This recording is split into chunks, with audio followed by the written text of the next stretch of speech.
just a city boy, born and raised in South Detroit. He took the midnight train going anywhere.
His head on a pillow made of concrete.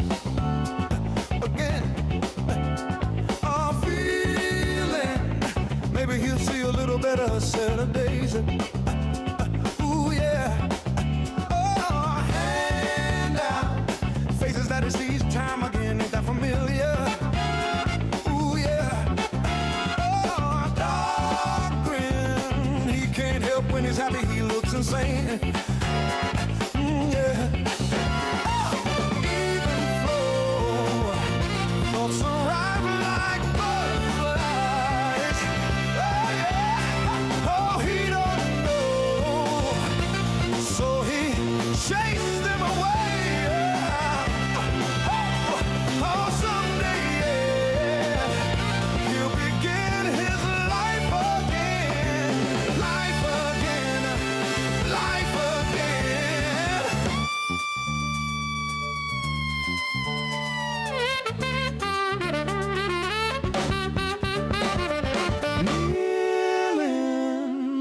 paper, though he doesn't know to read.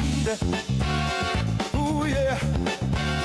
Oh, praying out of something that has never showed him anything. Oh, feeling understands the weather of the winter's on its way, yeah. Ooh, yeah. Oh, ceilings few and far between on the legal halls of shame.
Thoughts arrive like butterflies. Oh yeah. Oh, he don't know, so he chases them away.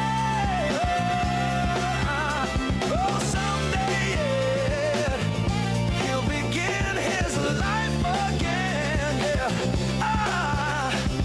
Whispering hands gently lead him away.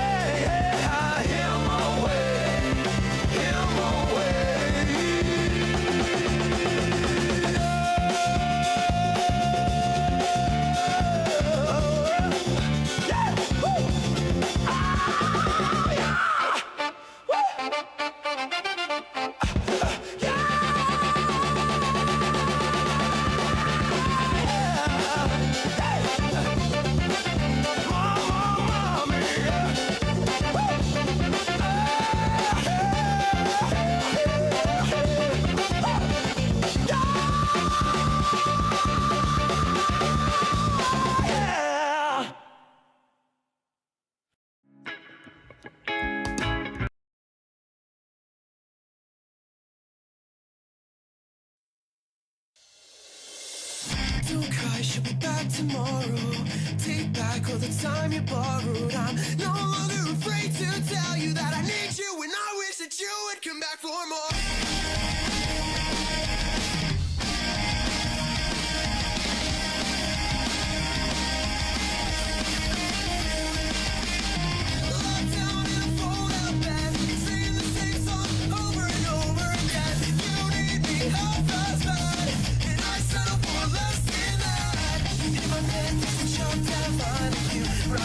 Someone who cares for me. I need a cigarette, I have a song for you. I need a smaller bed.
Testing.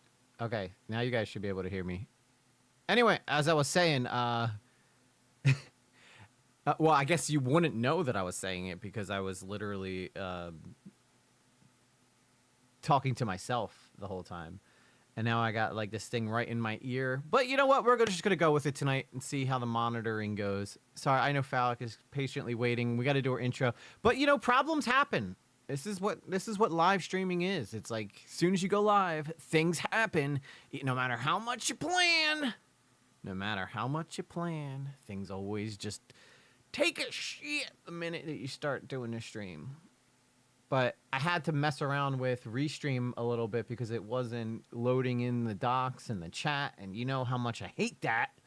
So instead of trying to fix it on stream, I thought I was doing the smart thing by getting it done before stream, but no, sorry, Bob, not for old EG. Old EG got to do everything.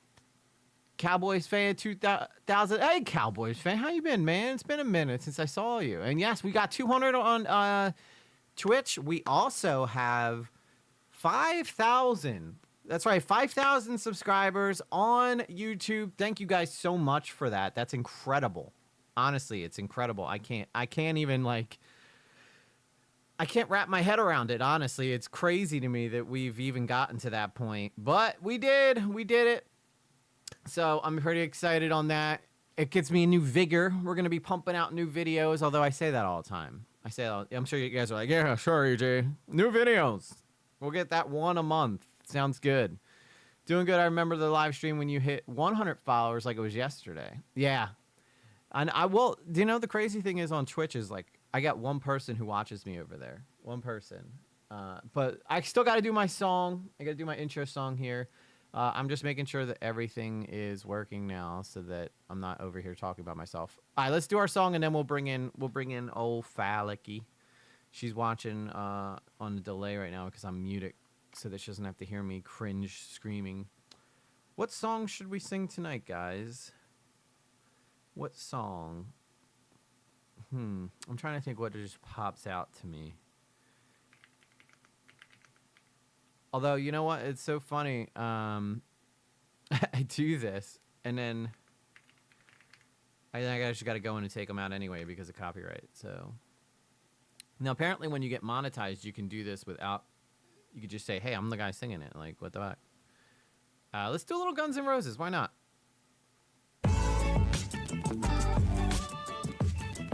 That is not the song I'm singing, by the way.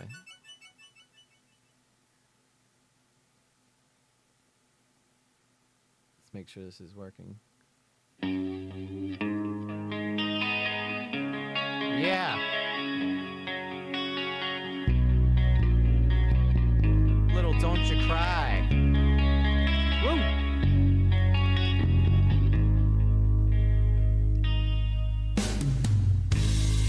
Soft and softly, there's something in your eyes. Don't hang your head in sorrow, and please don't cry. I know you feel it inside. I've been there before. Something's changed inside you, and don't you know? Don't you cry tonight, I still love you, baby. Don't you cry tonight. Don't you cry tonight, there's a heaven above you, baby. Don't you cry tonight. Give me a whisper, give me a sigh, give me a kiss before you tell me goodbye. Don't you take it so hard now, please don't get so hard. I'll still be thinking of you and the times we had, baby. Don't you cry tonight.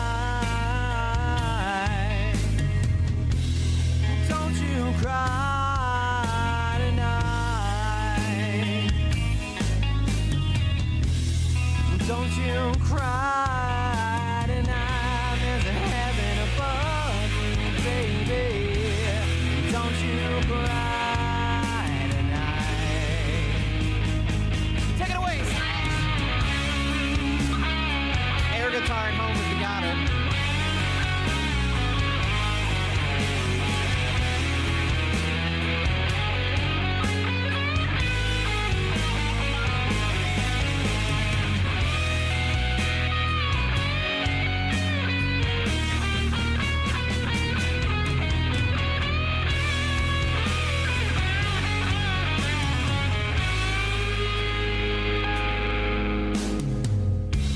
And please remember that I never lied. Oh, and please remember how I felt inside. Now, honey, you gotta make it your own way. You'll be alright now, sugar. You'll feel better tomorrow. Come the morning light now, and don't you cry tonight. Don't you cry tonight. And don't you cry tonight. There's a heaven above you, baby. Don't you cry. Don't you ever cry. Don't you cry tonight. Maybe someday. Don't you cry. Don't you ever cry. Don't you ever cry.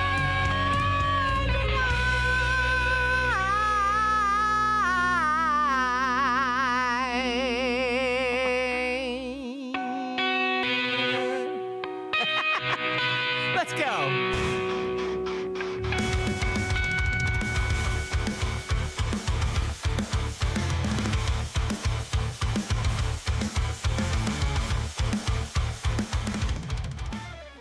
All right, what's up, everybody? How y'all doozin'? How's y'all doozin'? Y'all doozin' good? I'm doozin' good. I should probably put myself back on. There you go, so you guys can see what the hell I'm doing. Phallic, how are you, dear, my fearless co-host? Oh, I'm doing. How are you guys doing? Guys, she's doing it. Doing it and doing it and doing it. Remember that song? Doing it right. Yeah, doing it well. Oh, it's not doing it right? I thought it was like doing it and doing it and doing it well. Oh, I guess that's probably makes a lot more sense. I used to be one of those guys that would, like, if I didn't know the song, I would just make up the words to it. Oh yeah. Everybody hated those people. My little brother is so much worse at it though. Like he'll do the whole song just making up his own words. I'm like, what are you even singing? That is not like, okay, Weird Al, calm down. Exactly. Like my cousins would get on me. Like they would like put their ears right next to my mouth if I didn't know the words. So maybe I have a little bit of trauma from that. My volume is lower still. Okay, hopefully that's better. Is that better? Better, cheddars. I'm trying to not have all that airiness behind it, you know, that which I could take out in my edited videos, but for some reason on the stream, it's harder. But I don't know why it's like that. Like, I feel like I got to turn the gain down a little on the microphone and then turn up the mic. Is that better? I want you guys to be able to hear me, but I guys don't want you to hear the background, which these mics are supposed to be really good at. But unfortunately, you know, sometimes it just be like that. I noticed, though, the decibel level's down to like 10. So that might have something to do with it. So let's try to fix that right quick here. That should be a lot better, hopefully. Although now I got to make sure that the limiter is on. Is the limiter? Okay, the limiter's on. So the cool thing about OBS, it has like this functionality in it where you can put a limiter on it so that when I start yelling, it's not like peaking and going like, because you know how like some channels when people yell, it gets like real staticky, Phallic? Yeah, the mic's peaking. Yeah, the mic's peaking. So this stops it from peaking. So, but yeah, anyway, fun news a little before we get into roll call. your voice was real low compared to Phallic and the music. Well, good, because I sounded like shit on that song. So, and I take it out anyway. I wanted to create a whole channel that's just nothing but the songs I sing, since I can't keep them on. Since I can't keep them, like as like part of the stream because it just gets hit for copyright. Right, and then that's why we thought the channel growth wasn't happening. Yeah, I do think that for EG Lately Live, it's like every single stream, because I try to leave the full streams up over there so that people can go watch them. But the problem with that is that I think getting copyrighted so much does kill yourself in the algorithm, because, you know, YouTube just thinks that you're stealing people's stuff, when in reality, like, you know, I'm probably, like, I'm singing a song. First off, I'm not even like using the song as the thing, like, except for the intros. Does your mic have a limiter on it, or is it also? It's just this is just the mic. It doesn't really come with any like bells or whistles or nothing. And then I control it all from a soundboard. So this goes into the back of the soundboard, and then I use the soundboard to control the mic. But this is what the most popular streaming mic is, but you can't turn it up, turn it down, or nothing like that. But anyway, so fun news. So I know Valentine's Day, nobody knows about this, not even Phallic, but Valentine's Day is coming up on Saturday. Now, if everything works out according, like, you know, our schedules meet up and everything works out nice, I think Saturday night I may have Miss Lately, the new Miss Lately, come on and join me for a stream. What do y'all think about that? I know some of y'all, there's a lot of debate in the community that she's not real. And I just want to put an end to that, okay? As soon as I blow her up, she's going to come on the stream, and she's going to join me for a stream for Valentine's Day. And I'm really excited about that. But again, we're both parents, so I heard EG has a special bottom date on Valentine's Day. Hey, you know what? Maybe. This will be the first time she's appeared with me anywhere public ever. Okay, guys? Like, not even the only people whose family even knows that we're dating is mine. So, you know, it's not a big deal. It's not like, you know how like dating is like, nobody even knows you're dating until it's on Facebook, Phallic.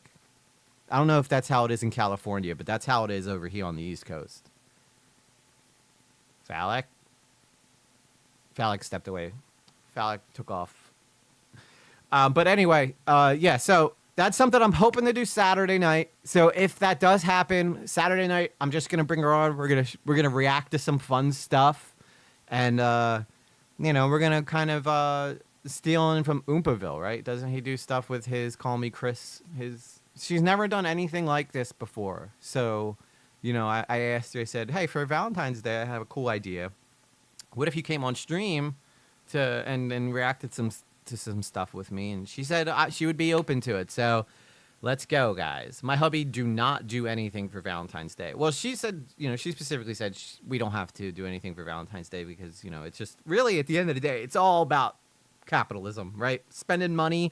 Let me buy you some flowers. Let me buy you a car just to show you I love you, even though you're supposed to know this stuff anyway, right? You're supposed to know this stuff anyway.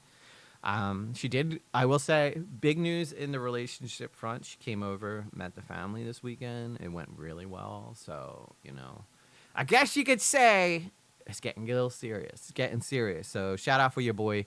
Are you back yet, Phallic? She's still gone. Where does she go? She's probably doing her mom thing. She's probably doing the mom thing, is what I meant to say. Yeah, well, you know what? What do some of you guys do on Valentine's Day? Like, what are some of your go-to things? Like, do you guys, like, go to dinner? Do you guys stay in and watch a movie? Like, what do you guys do?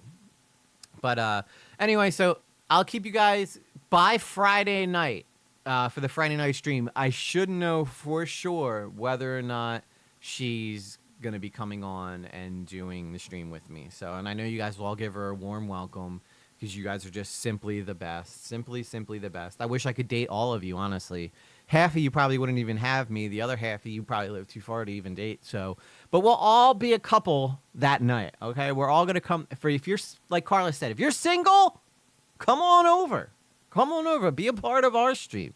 We'll all be a polyamorous couple for that one night. So, Waiting for the expensive chocolate to go on clear. Yes, that's smart, Blue Jay. See, Blue Jay's got this all planned out. She goes, yeah, I don't, I might not get bottom that night, but, I'm going to definitely buy the chocolate that goes on sale the day after. I don't believe in Valentine's Day. Listen, guys, neither did I. Neither did I. But, I do believe that everything happens for a reason. So if you're like a lone wolf, like I've been a lone wolf for many years, a lot of years. After my daughter's mom, I was like single for 7 years. And in that time, I did a lot of soul searching, and I found myself, and I got really comfortable just going it alone. And I was expecting that to happen this time. But you know what? When you find someone who's a good top, you don't turn it down, right? I just need a really good, solid top, and she can do that for me. I heard EG didn't believe in Valentine's Day till he started bottom. That's exactly it, Carla. That's exactly it.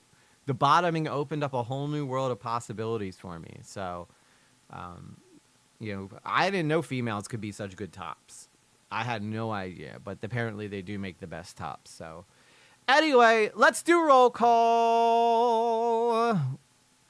I swear, I for some reason my brain is working at half speed today. Let's take roll here. Jay Quellen.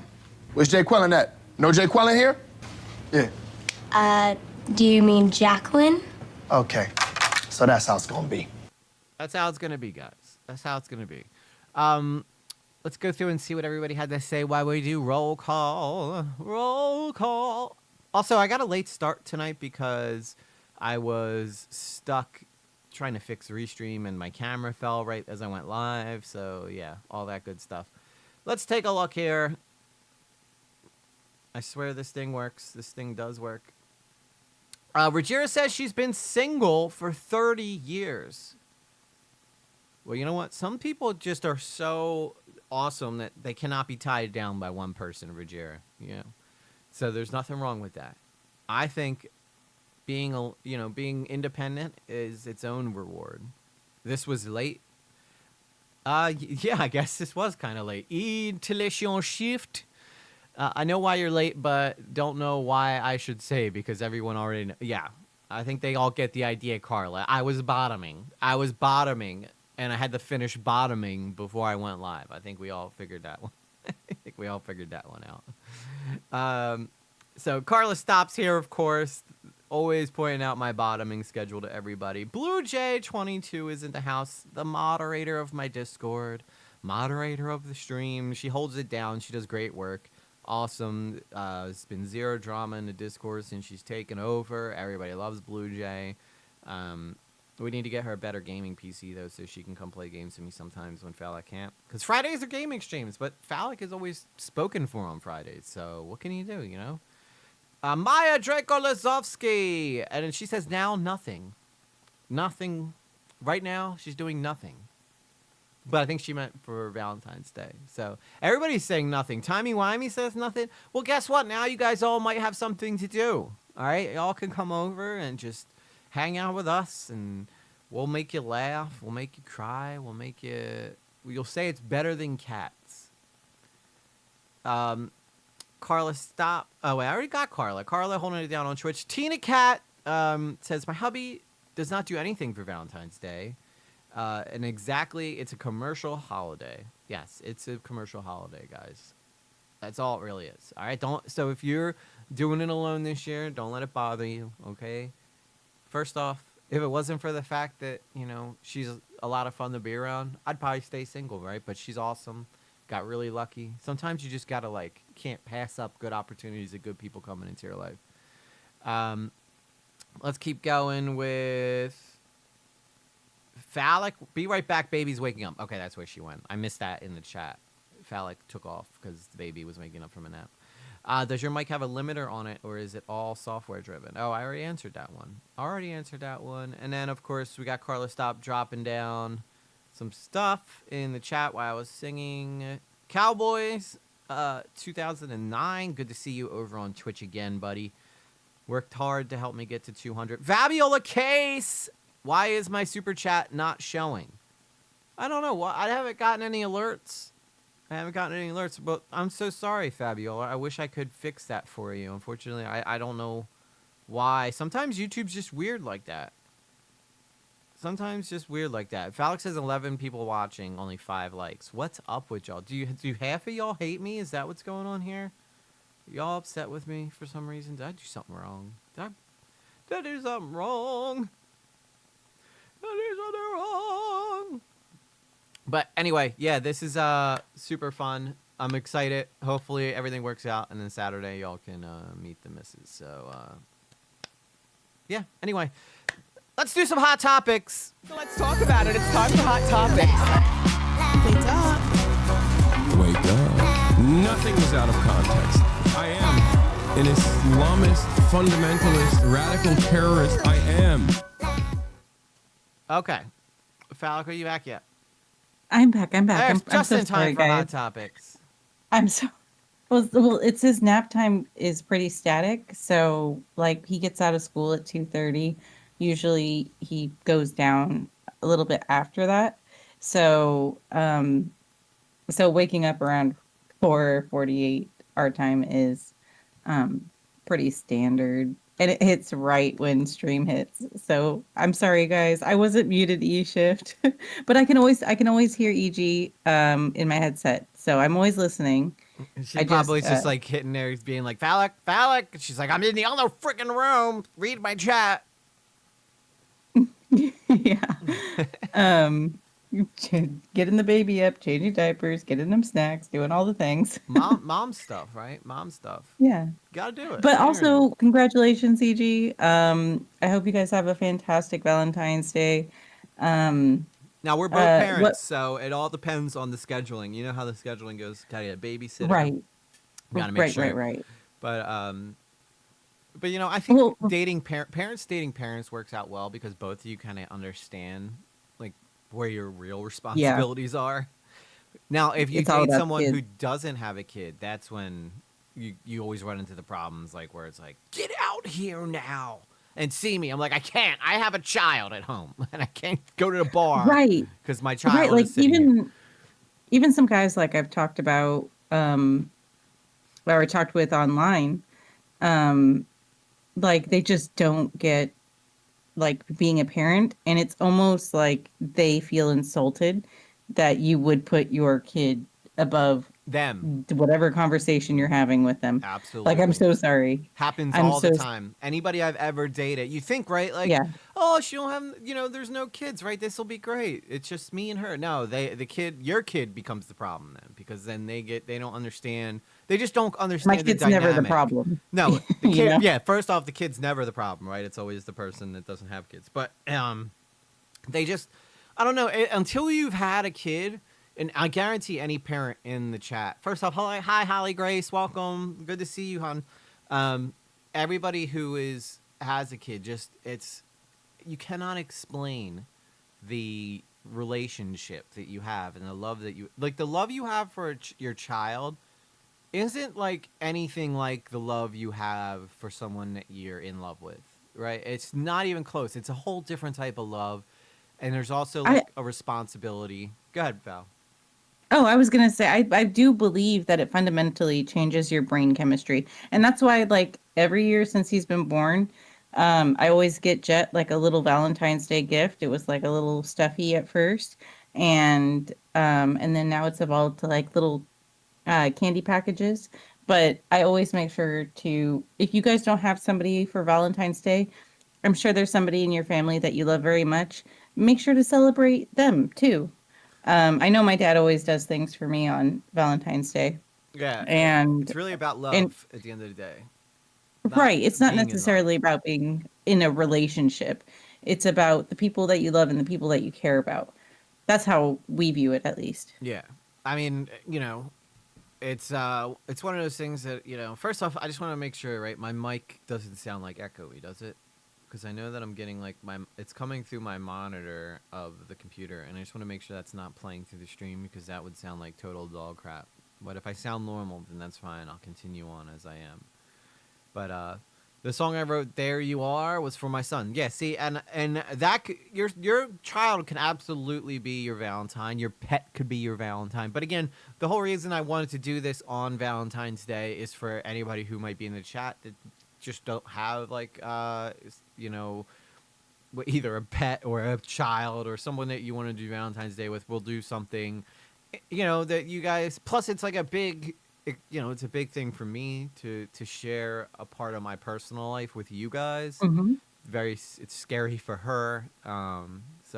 But I do think that I like to be transparent in how I do this online thing, and I like to share parts of my life with you. That's why I let Little Lately come in and pop her head in sometimes, depending on the topic, right? If we're talking about something very adult and I see her start to make her way over, I'm just like, nope, not get out.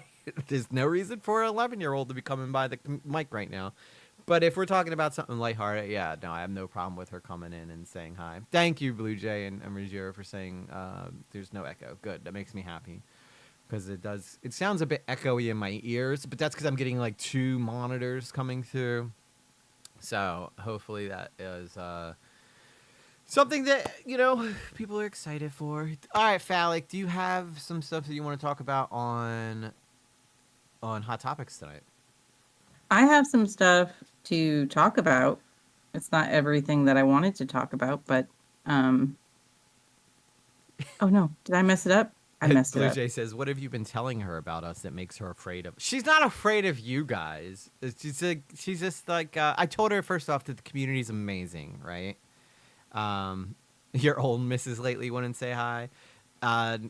She would not. No, she was not too big a fan of being on stream In or defense, anything like that. in defense of her being nervous, it is kind of very nerve-wracking to be streaming. Like you can watch a lot of streamers and be comfortable online, and then go to be streaming with somebody and get a little wigged out, Yeah. So and Phallic is somebody who knows a lot about this stuff, like being online, being around streamers, and she had to come to it. And even she, do you still get nervous, Phallic? Not so much anymore, but in the beginning it was very nerve-wracking for me. Mainly because I didn't want to let you guys down, but yeah, like putting yourself out there and having an opinion online can be pretty scary for people that are not accustomed to the environment. No, yeah, I totally agree, 100%. It is. I could do this like 100 times, and I will still find a way to be like nervous about whatever it is that we're talking about. Or, I'm a little more comfortable now than I was, but yeah, it's scary, especially being live. It's just different. Well, yeah, look at Brittany Valenti. Brittany Venti, she yeah. is so Venti. I'm sorry. Valenti. She I added an L in there for some reason. Yeah. But she's like, very well spoken and polished in her YouTube videos, and she's so much. She found a way to do live streams that is much more relaxed and makes her feel more comfortable in a live setting. Yeah, you could definitely see a major difference in how she's doing her live streams compared to how she does like her videos and stuff. So, yeah. And by the way, Blue Jay, yes, Miss Lately is very aware of my bottoming that you guys talk about on here 24/7. Most of the time she's watching, but she's not like engaging in chat because we have to give her like a secret name, like an online alias that we can do. For her, and so it's not like just like her real name coming up, right? We don't want that. Nobody wants that online. So just have her make a separate YouTube account. I'm gonna do that. We're gonna get her set up with that, and she's gonna, and then she'll be able to participate a little more. She's also a mom, so she's doing a lot of mom stuff, right? You gotta love them mamas. I'm a big fan of moms personally. Phallic knows this. My mom knows this. So, I'm a big fan of the moms. I like the moms. Good men like good women. That's right. That's right. Good men do like good women, right? I'm not like sexist at all. I think that, well, I guess I can have my moments, right? I mean, I think everybody can. I think everybody can have their sexist moments. Yeah, I can hate on men every now and then. Yeah, right. I mean, we watched the thing with Turkey Tom, and that was like, if you're not feeling a little bit sexist after that, I don't know. Unless you are the girl, but then even the girls are probably feeling sexist toward women doing that as well. Exactly. I got pretty heated against her because it was just anyways. Yeah. In Well, the same go way check that I that stream feel out, like by the way, right. if you haven't In the seen it. same way that I feel like women can criticize women in a certain type of way, I feel like men criticize men in a certain type of way, you know? Mhm. Because there's always going to be a fundamental misunderstanding in some way on how Absolutely. to handle this kind of situation. Yep. Blue Jay says, I feel that, no offense, but I probably will never go on stream because I'm just not comfortable with it. Which is funny because I've talked to Blue Jay on Discord and she carries herself very well in conversation. Very clear voice. Like she could if she wanted to, but I can understand the comfort level and needing to feel like you need to be comfortable on there. But you know, and I'm, you know, so just, you know, everybody. She said to ask to go easy on her, but I said you guys would anyway. I said if anything, they're just gonna pick on me the whole time, and that's fine. So maybe too soon to call her Mrs. Lately. Well, yeah, that's why I changed it to Miss Lately. Not it hasn't been long enough to call her Mrs. That's yeah. So we'll call her Miss Lately for now. But anybody I date is Miss Lately because one, I protect their privacy, and two, hopefully it stays permanent, right? And then she can call Mrs. Lately if everything works out well. The same gender is able to check themselves more thoroughly than the opposite. I think you're right. That's a great point, Blue Jay. That's a great point. I like that Turkey Tom was honestly sexist. I don't even think he is. Like, I think he was just being honest about the situation. I didn't feel like there was anything sexist in what he said at all. I think, if anything, he was giving her a lot of charitability. Cannot speak Brandon tonight. Buckingham didn't. Well, that's Brandon Buckingham. You know, I don't know. Did you see what he posted after that video was made public? I saw that he posted like this dumb bee is like trying to frame my friend Tom or something along those lines. Was that it? Uh-oh. Phallic? Do you want me to pull it up because it does dox her? No, we don't want to dox anybody. Okay, then I won't pull up the post. Yeah, no, Brandon Buckingham was mad because this woman criticized one, his wife, and then two, him as a father for allowing Turkey Tom to be around his kid. He was like, "Oh, you're a YouTuber." She said, "You're a YouTuber, and you have a wife and kid in the house, and you have Turkey Tom as a roommate." And it's like, well, he was in poor health, and his wife and his kid were out on like a family visit. And oh, so she took a shot at Brandon himself? Yeah. Yeah, big mistake. Brandon don't saying that Brandon and his wife were bad parents because they allowed Turkey Tom to live in the house with them. Yeah, that's, I don't know. I find that silly. You know, they're very close friends. Turkey Tom seems like a great guy. I imagine he'd probably be pretty good with kids. He'd probably be like a really, hey Debbie. He probably would be like a good coming in and being, there's Uncle Tom, crazy Uncle Tom coming in, dating the e-girls, pumping weights. It's also not your life. It's also not anybody's business. You're not right. And if Turkey Tom wasn't there to take him to the hospital, Brandon could be dead.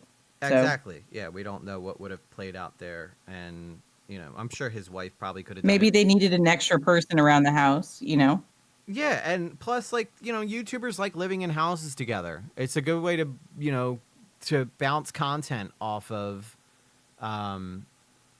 your people. And yes, Ruggiera, I did. So Friday night, we're finally going to play the game that I struggled with all last Friday.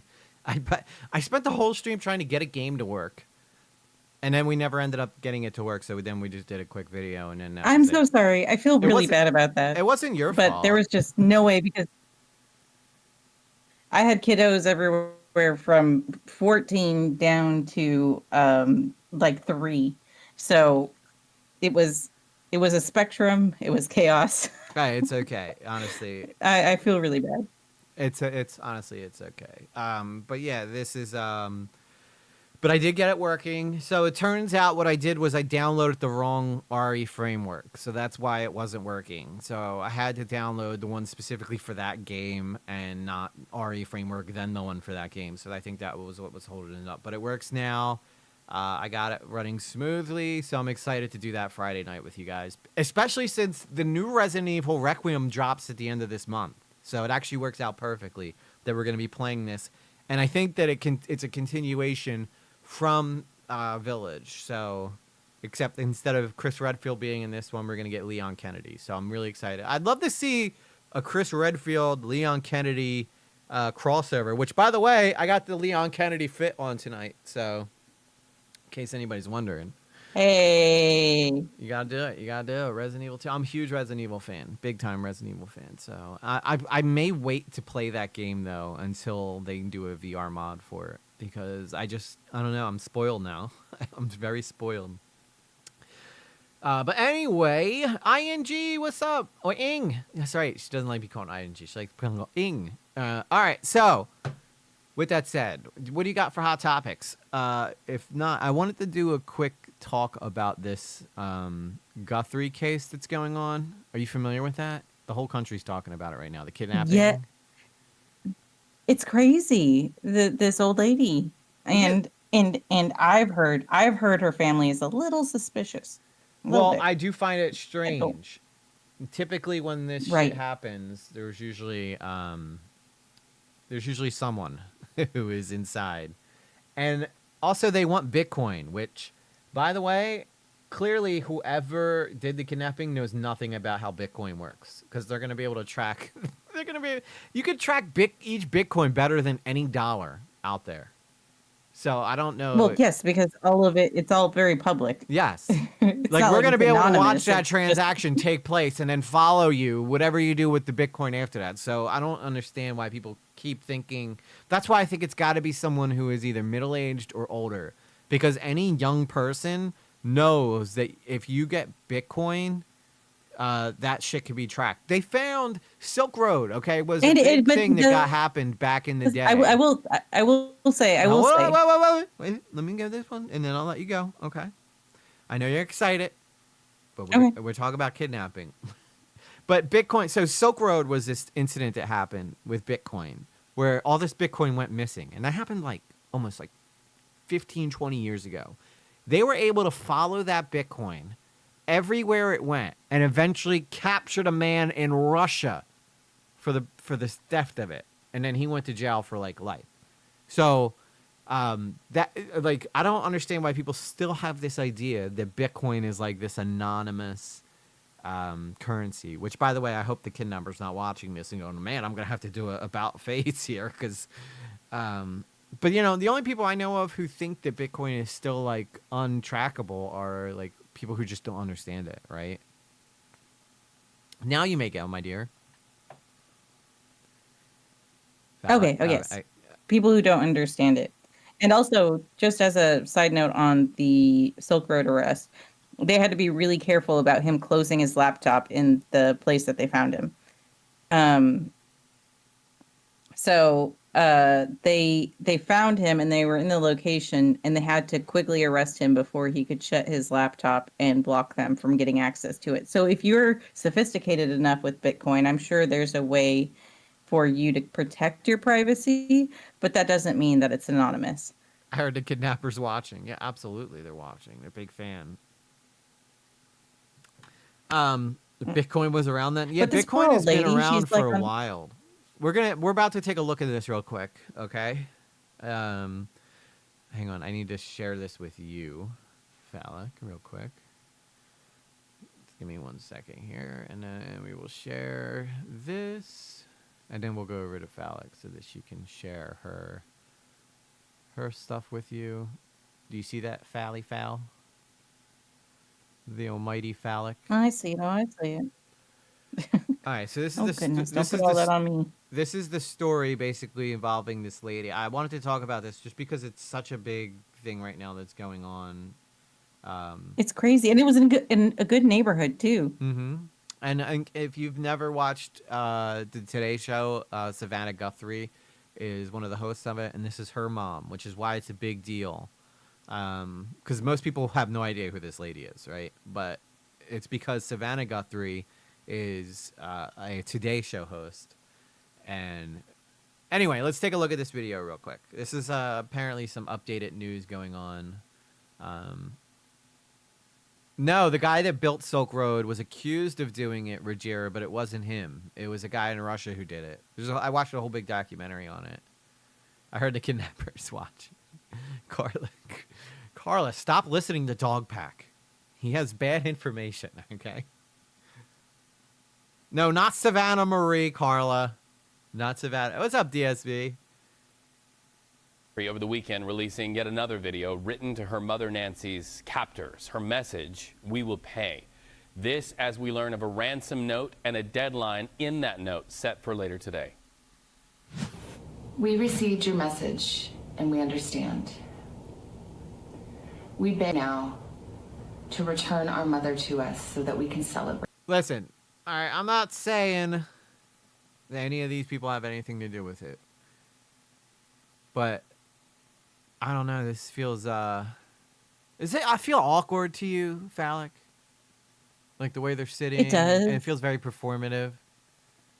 Also, we don't negotiate with terrorists. If somebody's trying to hold somebody I love hostage, we're willing to pay.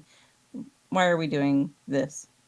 Yeah, I honestly it's gonna I don't think Savannah Guthrie is an idiot. I don't think that she would be dumb enough to like plan all this and make it all up. But I don't know. He seems shady though, doesn't he? He's the shady one over here.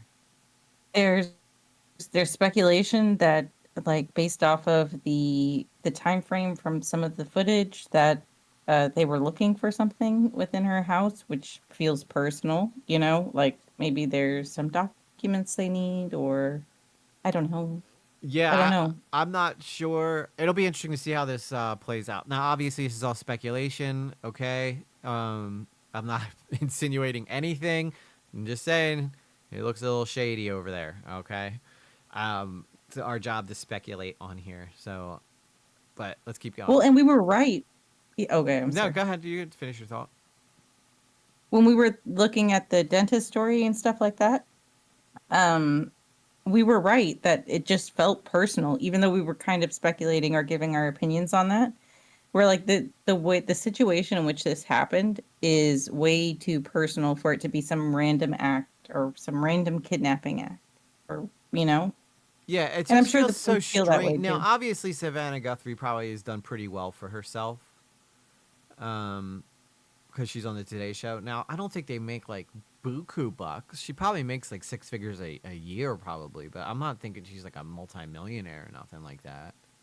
She's a news anchor for the Today Show. Like, she probably sits pretty on, high on the hog, but she probably like she ain't Jeff Bezos rich or nothing. Let's see what the chat's saying a little bit right here. Tina Cat says, I didn't know who Savannah Guthrie was. I haven't watched daytime TV in over 20 years, but I feel like something is off about this whole thing. Anytime there's a kidnapping like this, that's this public, there's always something strange going on. And I don't know whether or not we're just scarred from all the fake kidnappings out there that have happened or what, but yeah, typically something weird always ends up being in the fold, or someone close to the family is behind it, you know? Because why her?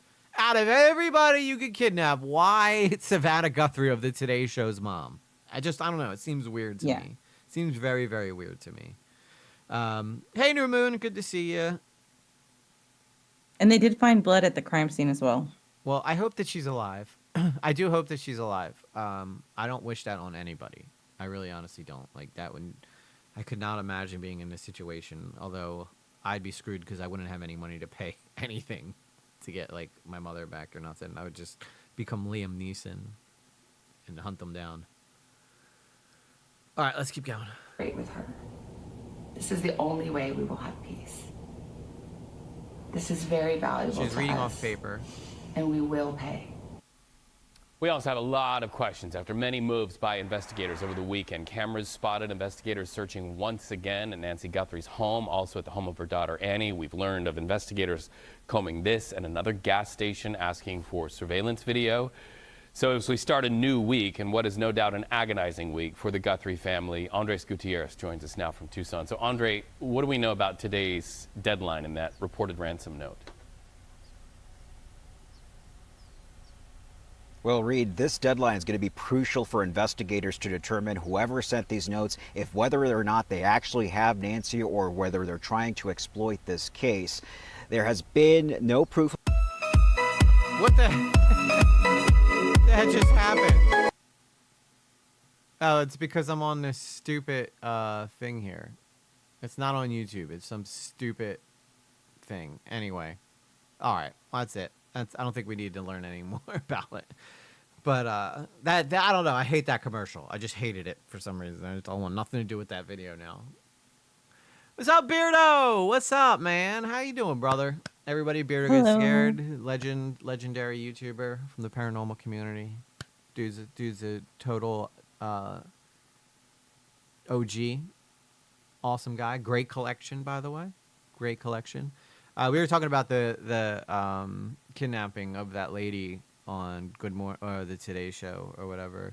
Let me see what this says here. I'd rather just read something about it instead of. All right, maybe this one won't have. Will this one have like commercials? I don't want commercials.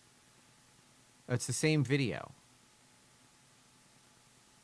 What's apparent Guthrie ransom deadline draws near. All right, let's try this one. Maybe this. If this one has one too, though, I'm done with the story. This is 13 minutes.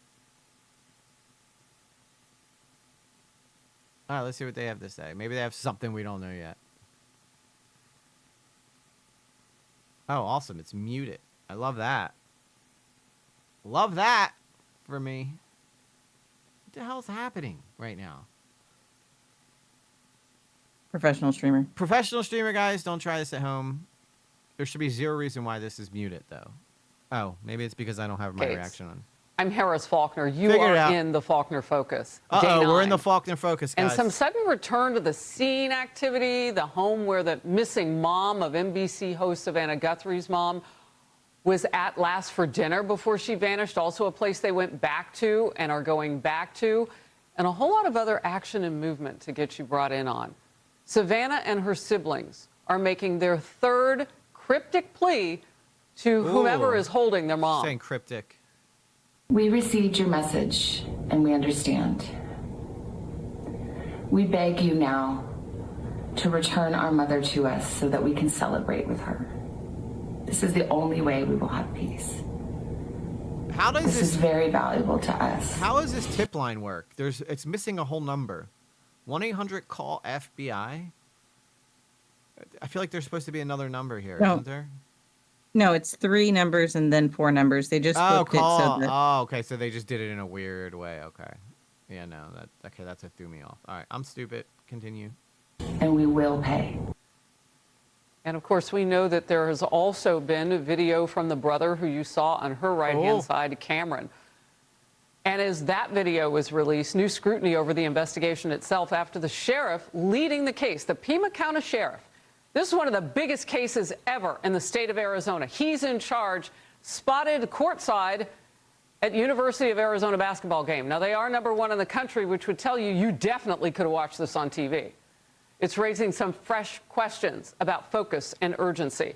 Sheriff Nanos now acknowledging some missteps on his own.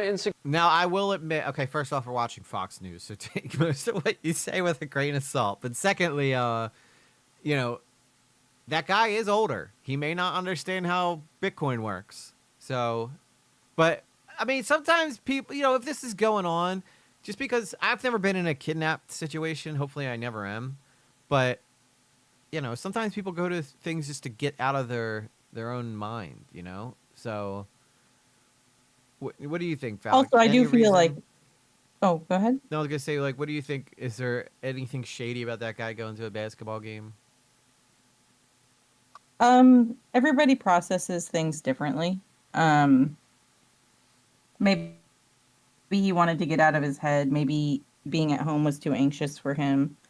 Um, there's a lot of different reasons. I personally wouldn't, um, but I won't judge him for what his, you know, even with Erica Kirk and everything she was doing, like I could see up to a point, I could see like maybe she just turned her grief into motivation to further Charlie's vision for Turning Point, right? Mm-hmm. You know, that's how she wanted to channel her grief because it was too much to bear. Yeah. But then you listen to some of these leaked videos and stuff, and it's like, doesn't really sound like grief to me. I haven't It heard any of sounds, them, so I can't really comment on that. But if it yeah, felt like she was being performative, I'd probably point it out. But again, none of us have ever been in that situation. I'm sure she loved Charlie. exactly.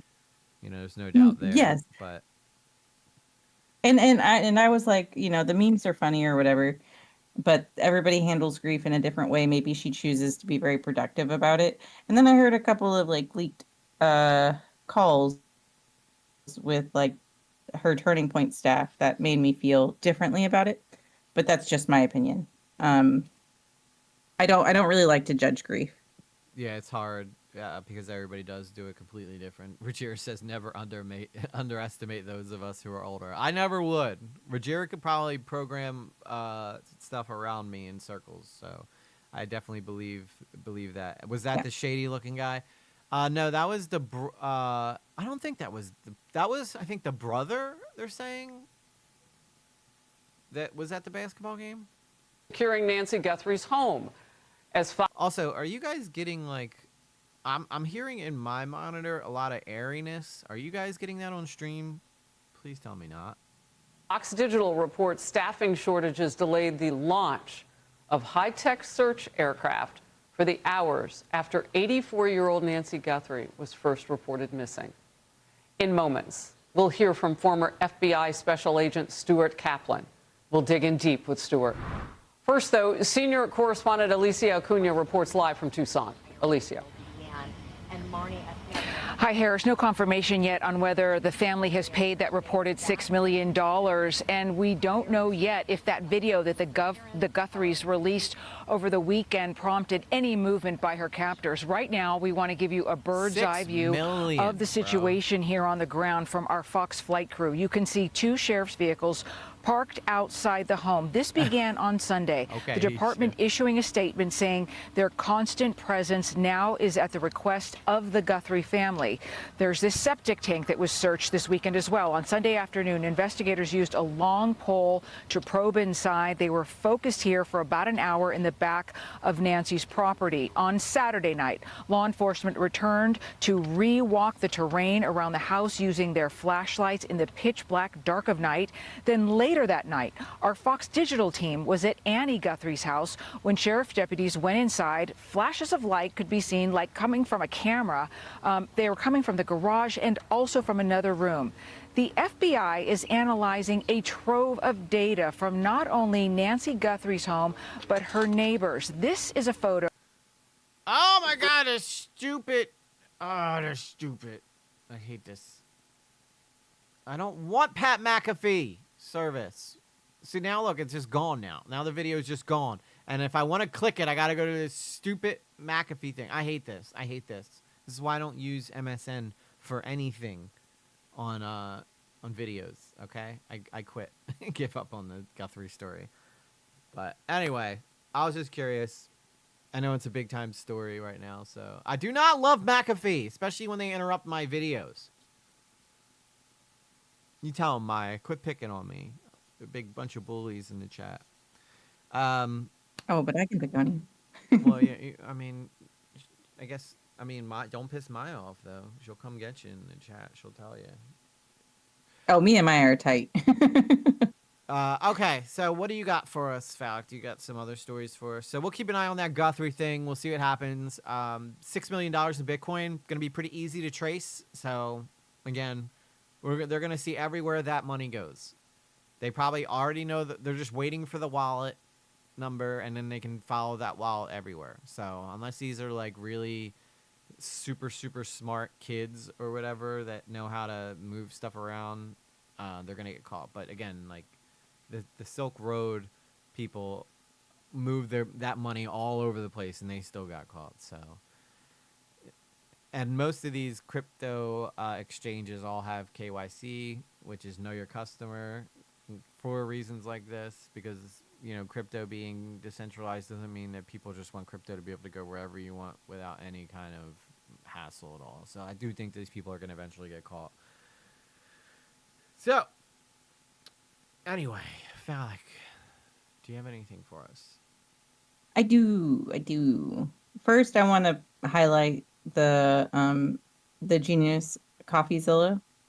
Okay. If you haven't watched any of his content on Voidzilla, his YouTube channel, he's been really covering in detail the Epstein files. Okay, that's exciting. We haven't which I touched on that believe- much.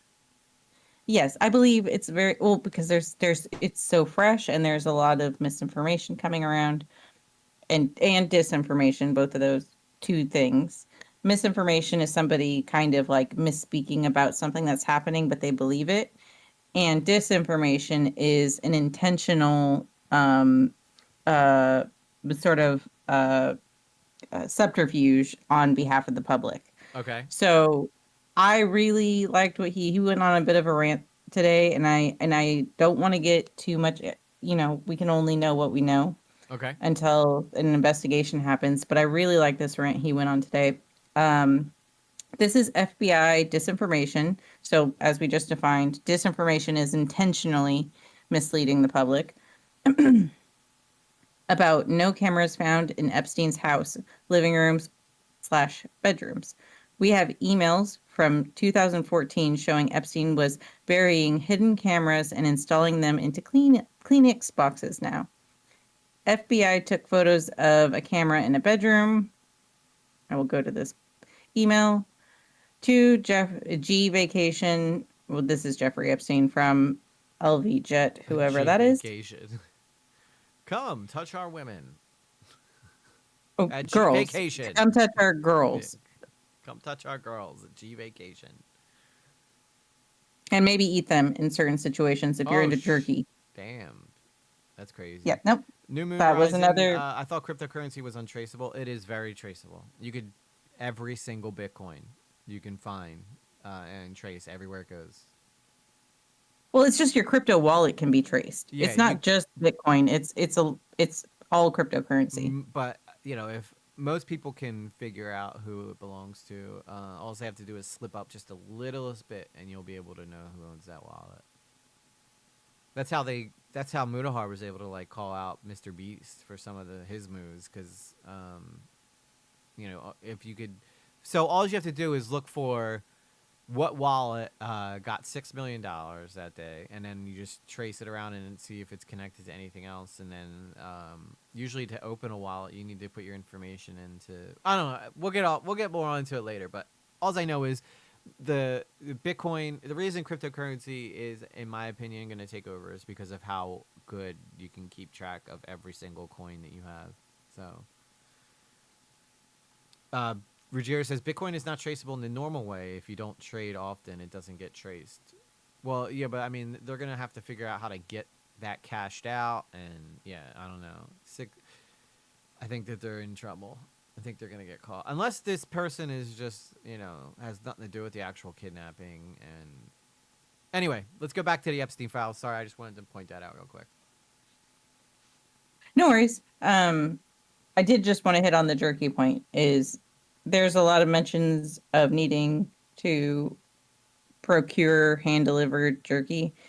For some reason, with all his vast amount of wealth and connections, he could only have one chef that knew how to make his jerky, that needed to teach others how to do it. I see where you're and his jerky needed to be refrigerated, which, I'm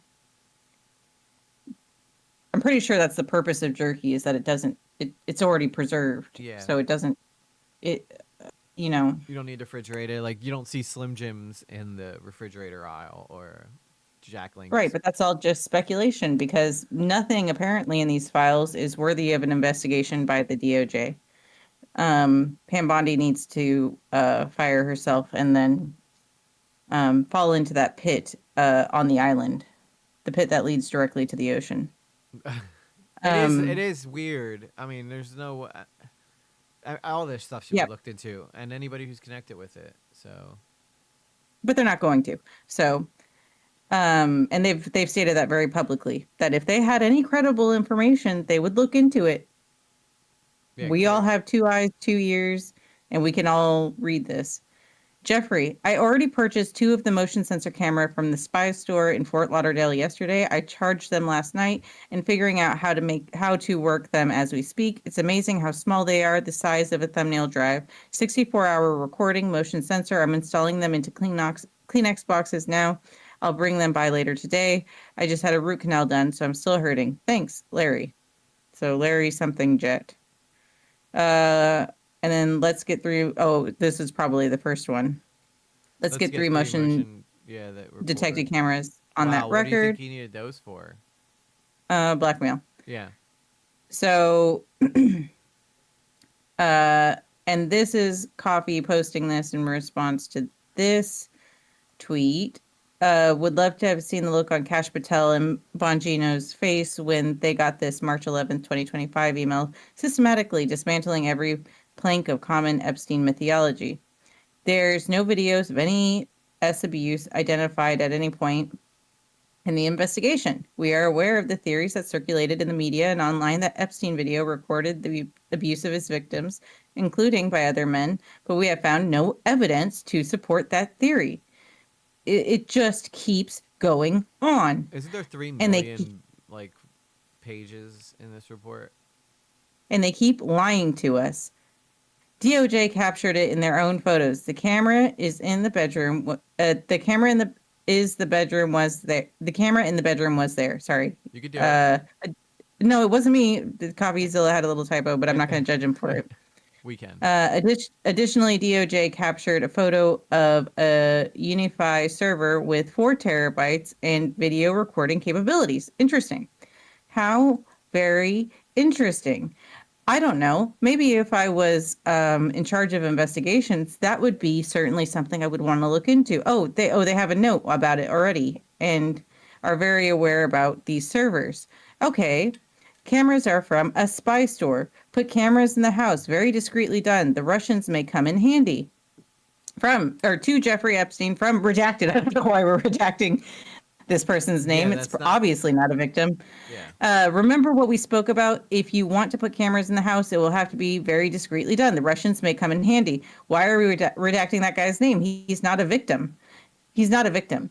Yeah. So that is very alarming. Why people are being redacted in the Epstein files? Like nobody should be redacted at all. Yes, the 2 co-conspirators that were convicted at the time of Epstein's initial arrest are still not known to the public. They are still protecting their names. There is nothing about this that doesn't reek of a cover-up, and he's probably going to bomb Iran just to get us off the topic. But but he might wait a couple days because the Super Bowl just happened, so people are still kind of upset about all that. So we can wait to bomb Iran until later. But if they keep coming near our ships, we might drop a strike. Next on the agenda, KTLA. Courtesy of Dr. Strangelove. If you're not following him, I highly recommend. Do you need me to make this bigger or just unmute it? Yeah, hopefully Twitch doesn't care. Twitch I got a 30-day ban for showing a crash before, so. Well, I mean, it's into a building. Yeah, you don't see that. Does that matter? Maybe not. Scotty P. Crypto, now privacy coins are very difficult. Well, I believe somebody named Scotty P. Crypto. He says, now privacy coins are very difficult, if not impossible to track. Okay. Now, I'm not 100% sure. Now, again, most of the stuff I know is like from the FBI and the Silk Road documentary I saw, but, I believe they're probably if you're gonna take $6 million, you're either incredibly stupid or know what you're doing. So I guess it'll be interesting to see what happens with that. Go ahead, Val. But hi, Scotty. Good to see you again. Been a minute. So this, oh, excuse me. This is newly released dash cam video shows the shocking moment. A 92-year-old woman. Please watch your grandmas and grandpas when they're driving. 92. I had to take think over. There's really no reason to be still driving. I had to take over for Grammy and she wasn't even up there. She was like only 70 something. 92 is just as dangerous as someone drunk, and it's not their fault, right? It isn't. It's just cognitive decline. Yeah, it's something they can't help. I don't know why we still allow people that are so old to not, like, if you're 90 and you're driving, you should be required like every like couple years, like 2 years at least, to just do a driving test just to make sure that your faculties are still there. Yep. Because you're 92-year-old endangering everybody driver. else on the road. Really, You are. It's the same issue as driving impaired. Killing 2 employees. Yeah. Yeah. See, that's And a exactly customers, why. injuring others inside the bakery, and striking a bicyclist. Oh, she struck a bicyclist. Bicyclist. Bicyclist. That Alex word having a hard time melted tonight my with brain. words. I'm very upset. I have a lot of opinions tonight. Roger says my grandma was a dangerous bicyclist. driver at 50. Yeah, I mean, there's people out there who you just can't help. They're just bad drivers all the time, regardless how old they are. But at 92, I mean, this person might have been a good driver at one point, but unless they have like a self-driving vehicle, which probably the time that I think I'm 92, they'll have those. I won't even have to worry about it. But And even then, you're still operating you're in control of a vehicle. I think in 10 to 15 years, we're all gonna have self-driving cars. Well, yes, but the self-driving aspect of the car doesn't negate that you are in operation of the vehicle. Yeah, I mean, but It helps. It's an assistant. It's a tool. it could require you. It's like, are you 90? I got this, Gramps. Just sit back and enjoy the ride. True dystopia. Yeah. Insane. Very, very insane. Those poor people. Those poor folks. I mean, we did say it was Murder Mystery Monday, so no mystery though in this murder, but Went all the way into the building. yeah, that's We'll wild, stop dude. right there. Yeah, don't show anything that's graphic. Oh, there's Emaru. Oh, I saw that Emaru's like facing backlash for not commenting. That's why I figured we on... wanted to talk about it. Okay, yeah, let's talk about. I like Emmy. So this is me too. Me too. I like her. So this is the full clip where she's stating, this is not the cut version that has been widely publicized. Okay. This is her full comments on it, and then we'll get into her statement afterwards.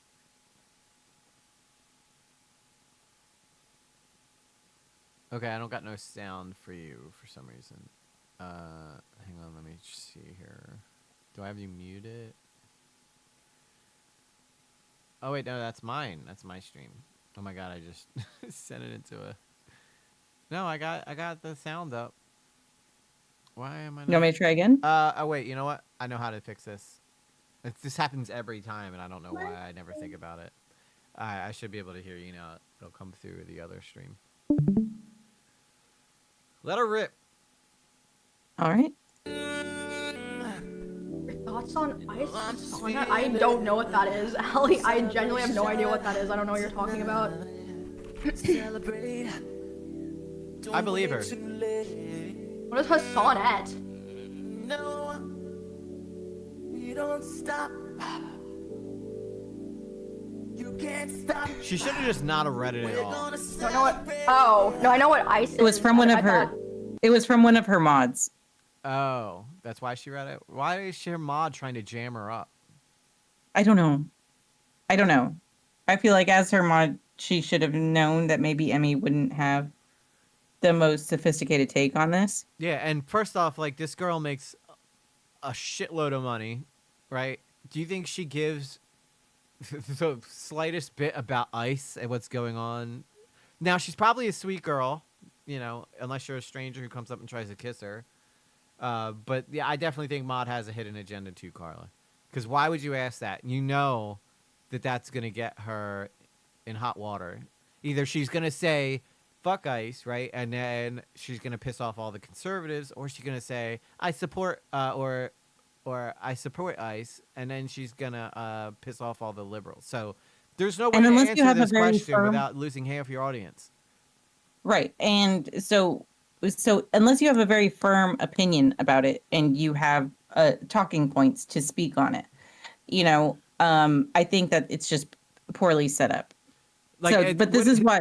Would you expect to be like, well, it's interesting you should ask because, fundamentally, yes, you should be coming to this country legally. But I also feel like ICE has time and time again shown that they cannot be trusted with the authority they're given. And, citizens are not safe. I don't expect Emmy to drop a line like that. She's like, I want to play a game. That's who she is. Exactly.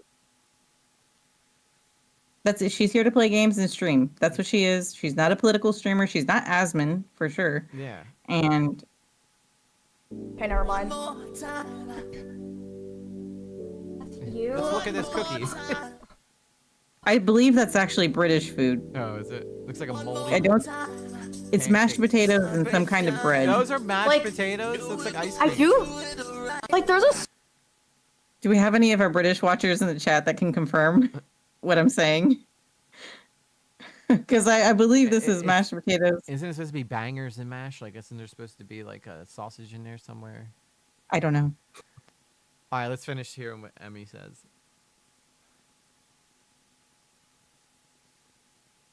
Certain extent where I'm like, okay, sure, I get people wanting big content creators to say their opinions on important topics. I get that, right? But it's like, if you need a streamer who doesn't even know anything about politics to tell you about politics, you probably just need to get off the internet. Just stop. Hello? Based. Exactly, because ironically, the best response that I could hear her say. Yeah, because she's like, I don't know anything about politics. You're just looking to me to validate whatever opinion you have. You should go validate your own opinion. She's not wrong. Incredibly self-aware response by her. Honestly. Yeah. I wasn't mad at it. No. I mean, I guarantee she's gonna. We know who she's gonna piss off when she says this. She pissed off a lot of people. Yeah. But I don't think it's the right. We know who she pissed off. She pissed off the Hassan people. Yep. No, she pissed off Denims and Casey Tron. Not Denims, not Casey Tron, not those two. Of course they would. Those women are such predators. Of course they would just jump on her for this.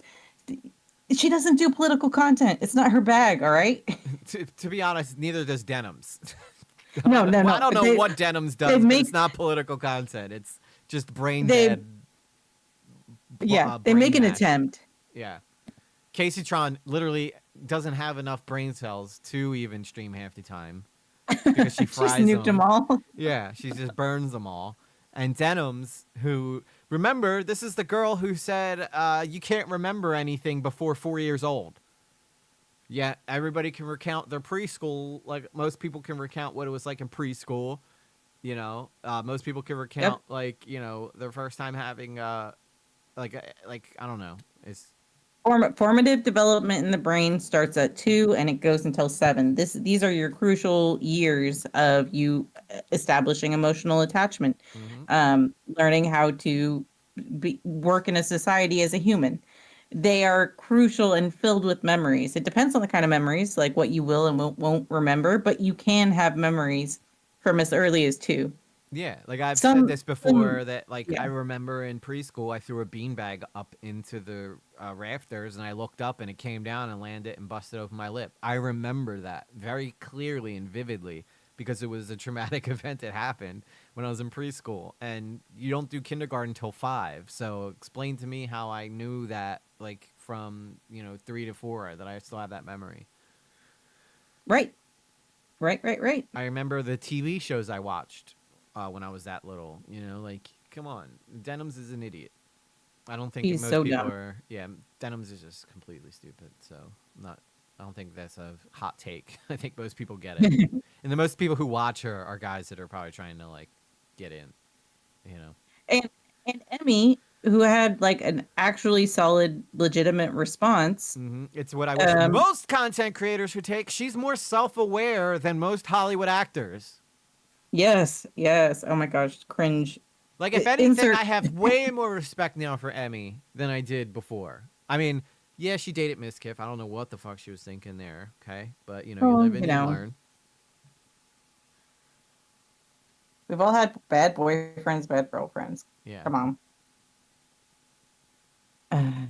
But it's still bad. I don't, like, what? Like, how am I gonna, I don't know, get help? Like, even, like, I don't know. She wants to give an opinion, but she knows she shouldn't. And obviously, I don't, like, dislike any of the political streamers, except for, like, some of, like, the really bad ones. I don't really like them. But She it's doesn't like, like them either. I don't understand how in the first place people care so much what they say. I guess it's because they just have a lot of reach or influence, but it's like, why are you listening to them in the first place? I don't know. Also, should I have music going in the background? Is that what I'm missing here? And maybe just to keep people's attention. Yeah, I don't know, because I noticed Asmongold doesn't do it, but I noticed that there's a lot of girl streamers that have music playing, but they're also just chatting and looking at like whatever this play is. We don't do that here. Yeah, for me personally, I think the music's mixed a little loud. It's distracting for me, but I know some people with short attention spans need something in the background. Yeah. Maybe some lo-fi or something. Yeah, I know. Let's try some mild lo-fi. See if you guys dig it. Sure. Why not? Maybe we'll watch. We're gonna have like 60 We'll have like 60 people in the chat in like 20 minutes. We're like, whoa, okay, we're unironically onto something here. Right. Okay, the lo-fi is on. Let's see what happens. All right. This is her post after everything kind of blew up online. Hello, it's very rare that I will speak my mind, but I'd rather get my thoughts out there, so apologies if this is long. There's a clip from my stream that's been circulating a lot, so I'd like to explain it for anyone who is hurt or shocked by it. When the clip starts, I was responding to a mod asking a question that included the word ice. I'm not someone who normally comments on or gives my opinion on serious real-world topics, so it didn't really click to me that they were referring to the agency. You can see in the clip when I say thoughts on ice, there's an instant, and also on her mod, you should know her well enough to know not to ask this question. There's an instant cut afterwards that makes it seem like I'm responding directly to that question, which I'm not. To clarify, since this has gotten a lot of people speculating about my real thoughts, it should go without saying that no one deserves to live their life in fear of being killed or taken away from their homes or families, regardless of who is doing it, but especially not because of ICE or any other government agency. I understand the world is very cruel and a messed up place. You don't have to study politics or actively read the news to know that. I would never want to invalidate anyone who struggles with those things, and an agency like causing fear and suffering deserves zero support. To me, that's not even political, it's basic human empathy. I never made comments on stream about ICE in the first place. That was a dishonest and intentionally maliciously clipped post. It is a common thing that clip accounts do to their streamers, and it's becoming more and more common. But it should go without saying, no one should have to live in fear. She's kind of repeating herself here. Yeah. Or suffer because of who they are, where they're from. This is something that's always been important to me. I just tend to try and focus my creative stuff around games and cosplay rather than try to take up room in an environment already polluted by misinformation and hatred. Well said. Additionally, I thought I might as well bring this up now. It's a very traumatic and personal topic, so that's why I avoided talking about it. I will never be friends with anybody who abuses anyone, assaults people, or consumes contents that enables the abuse of children. I've always been a creator who is friends or on good terms with basically everybody, streamers in Texas and LA, in all different bubbles, and this has unfortunately included some bad actors. We know who that is. A lot of That's people have Miskiff. questioned. A lot of people have questioned how these bad actors found their way into my circle, but it's certainly not because I'm okay with vile behavior. Not abuse, not sexual assault, nor pedophilia. These guys did their best to hide their behavior, not only from me, but from everyone around us, as long as they possibly could. As serious allegations or evidence came out, I always immediately dropped them and vowed to never make content with them again. Basically, everyone in Austin did the same. These incidents, multiple of them, of course, were something the streamer community here talked about extensively and affected a lot of us. All of us a lot, I'm sorry. I thought actions over words, never interacting with those people again, and preventing them from being involved in streamer community activities, a lot of which were in Austin, are hosted by me, would send a clear message that this type of stuff isn't welcome. I suppose maybe I did not make how I felt clear. Well, hopefully this makes it more clear. Anyone who abuses people or children is not my friend and never will be again. Always has been that way and always will continue to be that way. I know this won't stop people from taking issues with the way that I do things. I don't expect it to. I'm saying this because I know my community and friends are fatigued. That's pretty much it. Thank you for taking the time to read this. I will continue to doing what I usually do. I just wanted to finally say something because the speculation and lies were getting out of control. It'll likely continue, but I hope putting my stance out there will help those who already feel unsupported and unsafe, like there's one less person trying to send hatred their way. You never sent hatred, Emmy. You really shouldn't have had to write all this. Yeah, she just ignored it all. It would have gone away in a minute. But yeah, apparently nobody likes the music. All right, we're just trying new things. All right, we're just trying some things. Calm down. I feel like I'm in the bathroom in Nordstrom's. Yeah. Yeah. That's the point. And our girl Shu also had something to say for people. Oh, can I read Emmy Rue? Shu's? Yeah. As somebody said, Emmy Rue bent the knee to people who hate her. Why do people keep doing this? In reference to that post we just read.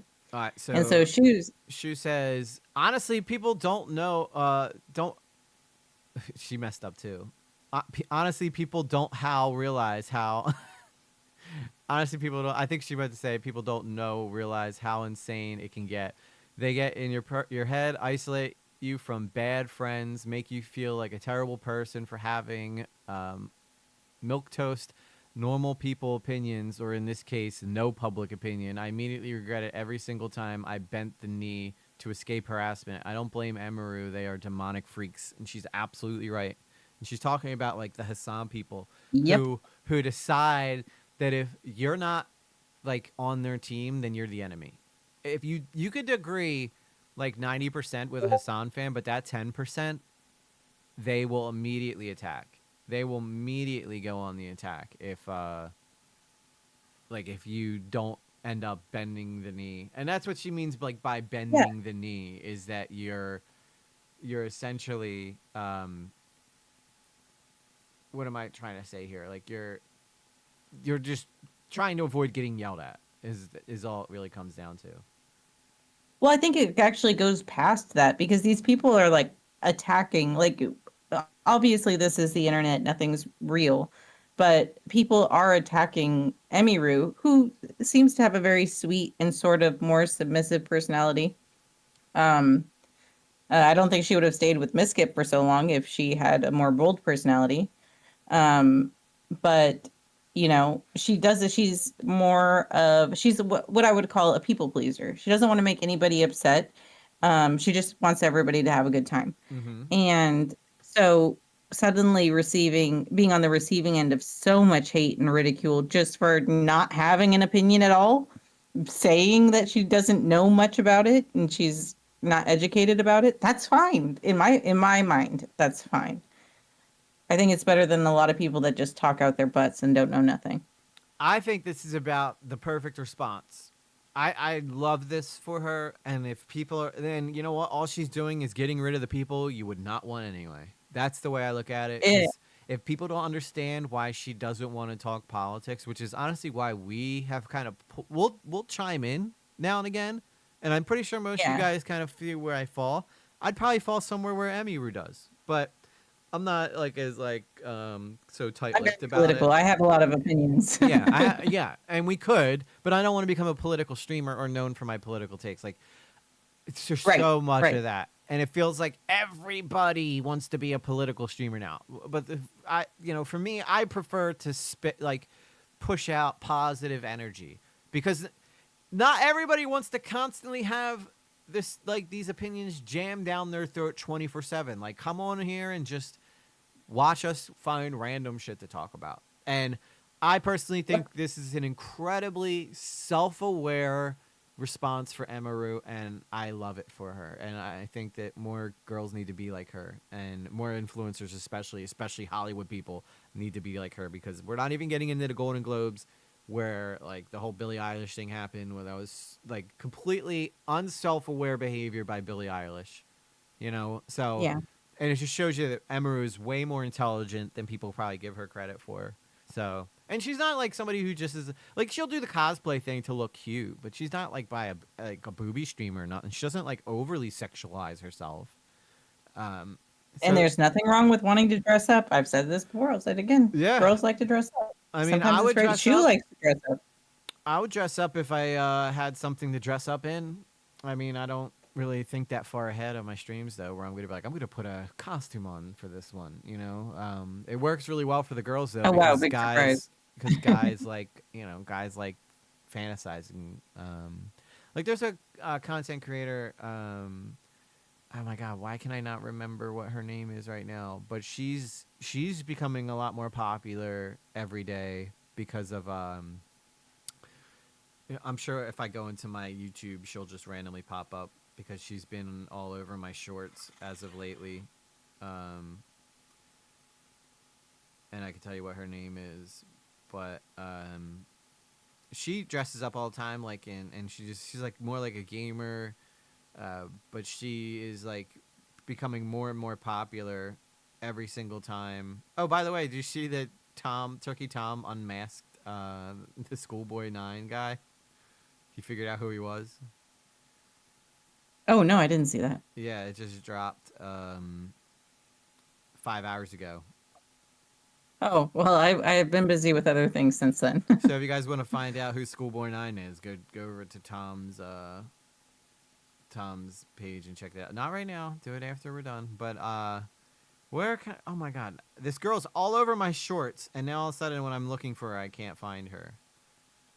But she's like all over it. She dresses up, and she's growing super fast just because she'll dress like Snake from Metal Gear Solid or something like that. So, what did I hit? I somehow meant. Oh, you made that bigger. Okay, I thought I made that bigger. Would I make bigger? Did you make it bigger? Did I make it bigger? Everything looks normal on my end. Everything is. Oh, there it is. Okay, that was weird. Going over to Turkey Tom to see Schoolboy 9 looks by EG. Shut up, Carla. Stop it. Stay here, Carla. Stay here. I won't bottom for you ever again. Ever. Oh, that's dangerous. I think that's good on the hot topics tonight. What do you guys think? Yep, just one last thing. Discord will require a full face scanner ID for full access next month. This is from Blue Jay. I do not believe so, but if you want to have that opinion, you can go ahead. For Predators, it sucks. But I don't know. For face scan or ID? Digital ID. You're okay with digital ID? No, I mean, I can understand why they're doing it, though. Yeah, but it's for full access, though. What were they taking away? What access are they taking away? Well, you're a teen by default. That's what you will be a teen by default if you don't comply with scanning your face for biometrics or giving a digital ID. I don't know. The dad in me likes it. The freedom guy in me doesn't. I don't know. We'll have to talk. We'll have to dive more into that next time, because I feel like we still. Okay, next time. We have to get to a main topic.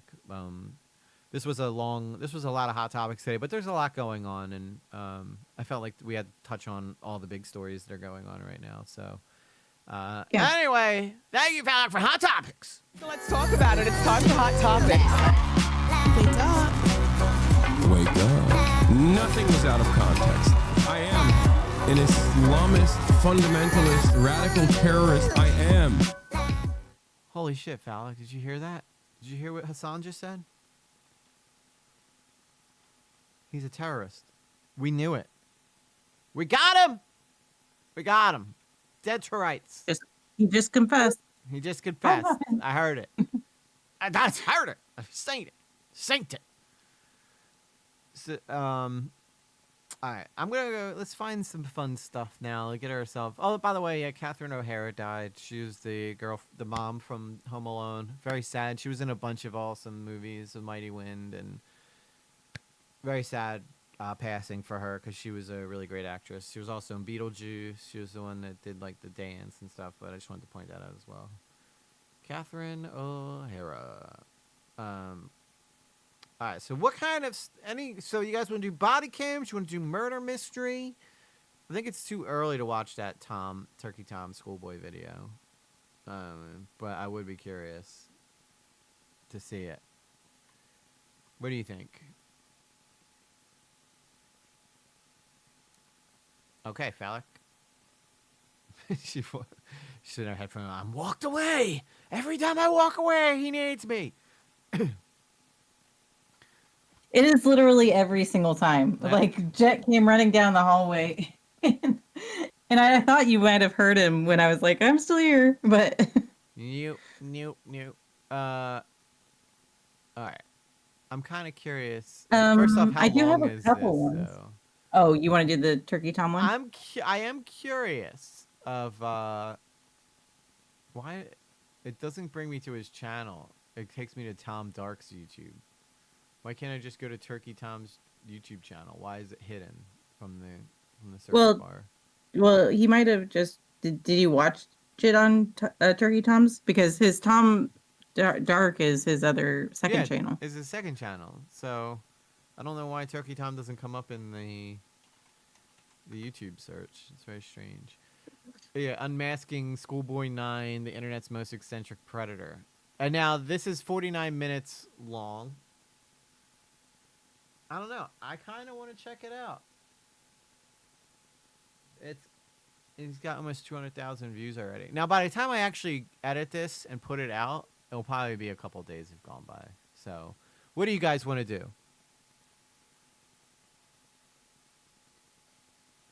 I totally agree with you, Blue Jay. I'm trying to see what some of y'all are saying in the chat. Do you guys want to watch this? We could watch a typical true crime thing.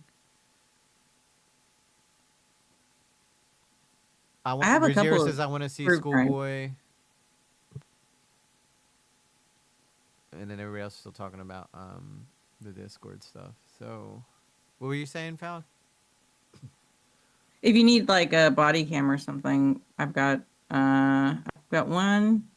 Oh, this is the girl that I see this. I knew it. I knew as soon as I clicked on something, she would show up. But this is the girl I was talking about. That is like all over my feed right now.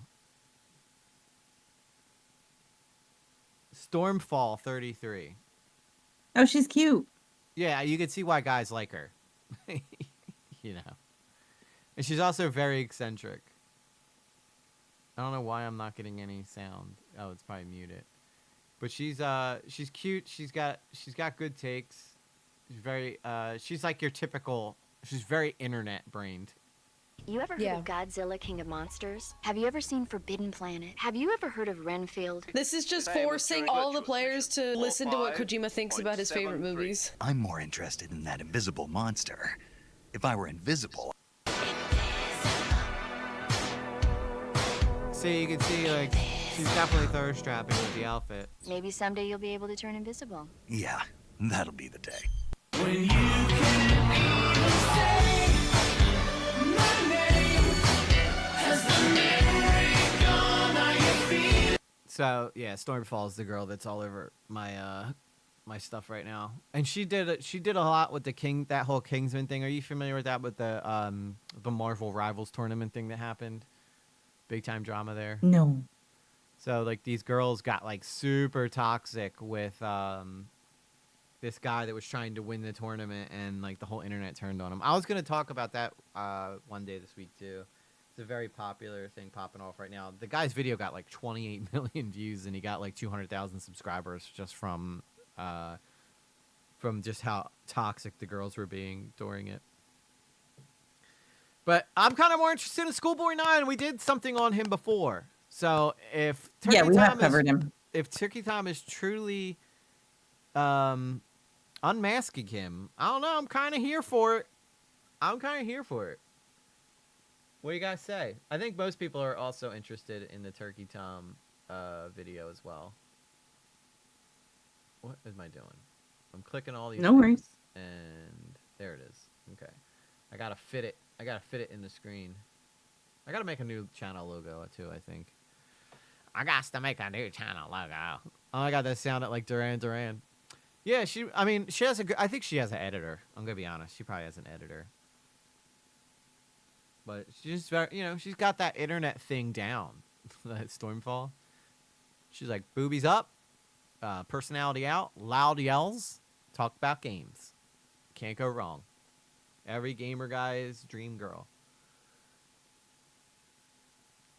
All right. You ready? Y'all ready? We got 47. This is a 47-minute video, so this is probably going to take a minute to get through. Okay? I promise I won't talk too much. Well, we kind of have to. We don't want to we need a fair use it. Am I sharing this with you? Can you see this on the stream? I know what I'm saying. I can see it. Okay. I can see it. Just making sure.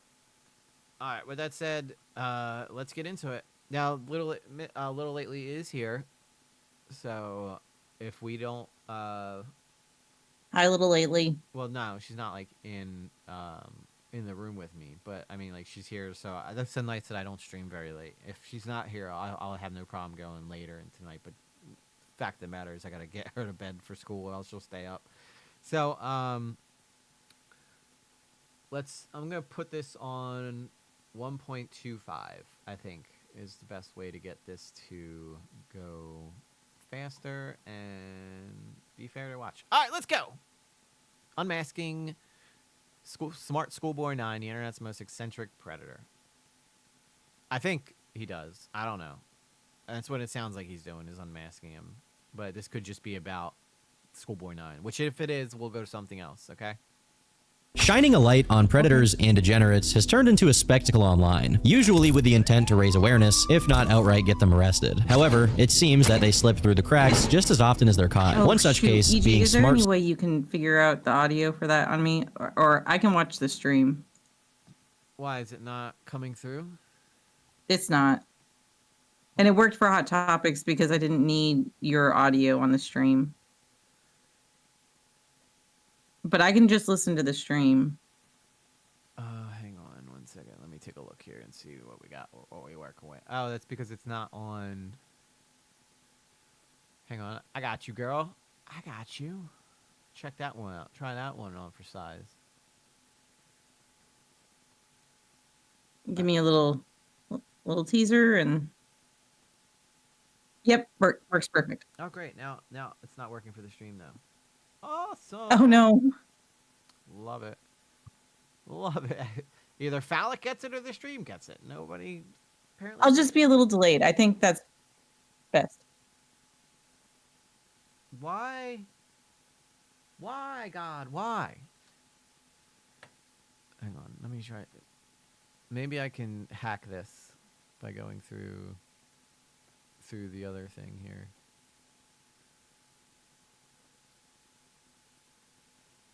No, nothing. It was literally just working a second ago until I shared it. What in the friggity fricks is going on here? I ruined it. Yeah, now nothing, Yeah. Now nothing works. Now we're getting no sound whatsoever. Oh wait, hang on. I know why. I'm a big dum-dum. I'm a big dum-dum. Because the source isn't Doesn't come through unless I'm on the reaction channel on my OBS. So I think that's what the problem was. Okay. Let's try it again. Now everybody should be happy. Predators and degenerates has turned into a spectacle online, usually with the intent to raise awareness, if not outright get them arrested. However, it seems that they slip through the cracks just as often as they're caught. One such case being Smart Schoolboy 9. Despite briefly becoming the most infamous person on the entire internet, due to the tricky nature of his behavior and the relaxed laws in the United Kingdom, he was never arrested. After laying low for a little while, he snuck back online when no one was looking and resumed his extremely disturbing activities. This is the story of Smart Schoolboy 9, the creepiest man on the internet, and why he never went to jail. Also, a bit of a disclaimer here, do not attempt to contact anyone involved in this story, regardless of your intention. This video is not an incitement of harassment and should only be seen as entertainment. And you are not a cop, unless you actually are a cop watching this video, but most of you aren't. Although— Okay, that to me sounds like he figured out who this guy was, doesn't it? Yeah, for sure. And also, there's like one thing being creepy online or putting on a character or something to get views, and then there's whatever this is. Yeah, this is I don't know what I really don't know what this is, to be honest with you. I heard EG is Smart School. You're not supposed to know that, Carla. I'm the one who coined that. I can't even do it. Like, how does he even do that? I can't even do it if I tried. Maybe I need the mask on.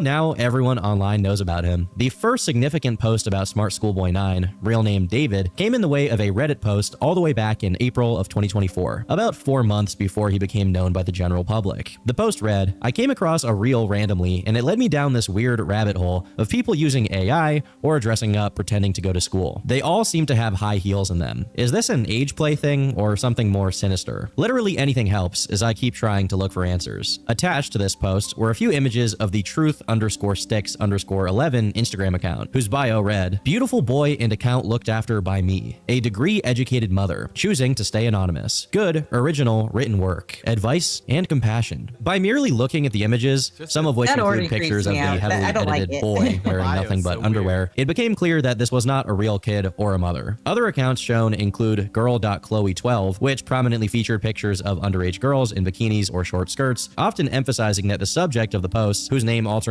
between Lisa and Chloe, is just 12 years old. Now, given how inconsistent and all over the place the information on these accounts were, it was a virtual certainty that the kids who appeared in the images had absolutely no connection to whoever was posting them, which is a silver lining, I guess. However, there was a third account listed here, Smart Schoolboy 9, whose page was decked out in images and videos of a man who was definitely an adult, despite his bio claiming that he was 10 years old. While the pictures on this Instagram account don't seem to contain anything fully illegal, even here, there are pictures of children in very vulnerable positions, which I'm going to have to censor, obviously. The account has now been deleted, but when it was up, it contained content that is as disturbing as you can get without it being gore or explicit imagery. Taking one look at this post, the fetishistic nature of it is pretty obvious. Children in school uniforms, a high-pitched voice, a pale white face, high-heeled boots, and easily the most disturbing part as far as the videos go, this man clearly has some kind of oral fixation, which manifests as his constant sucking motion and his swollen tongue poking through his fake buck teeth. While predators on social media platforms are sadly a common phenomenon, it's rare to see one as freakish as David here. What was also weird about this is that his own accounts occasionally made posts about online predators.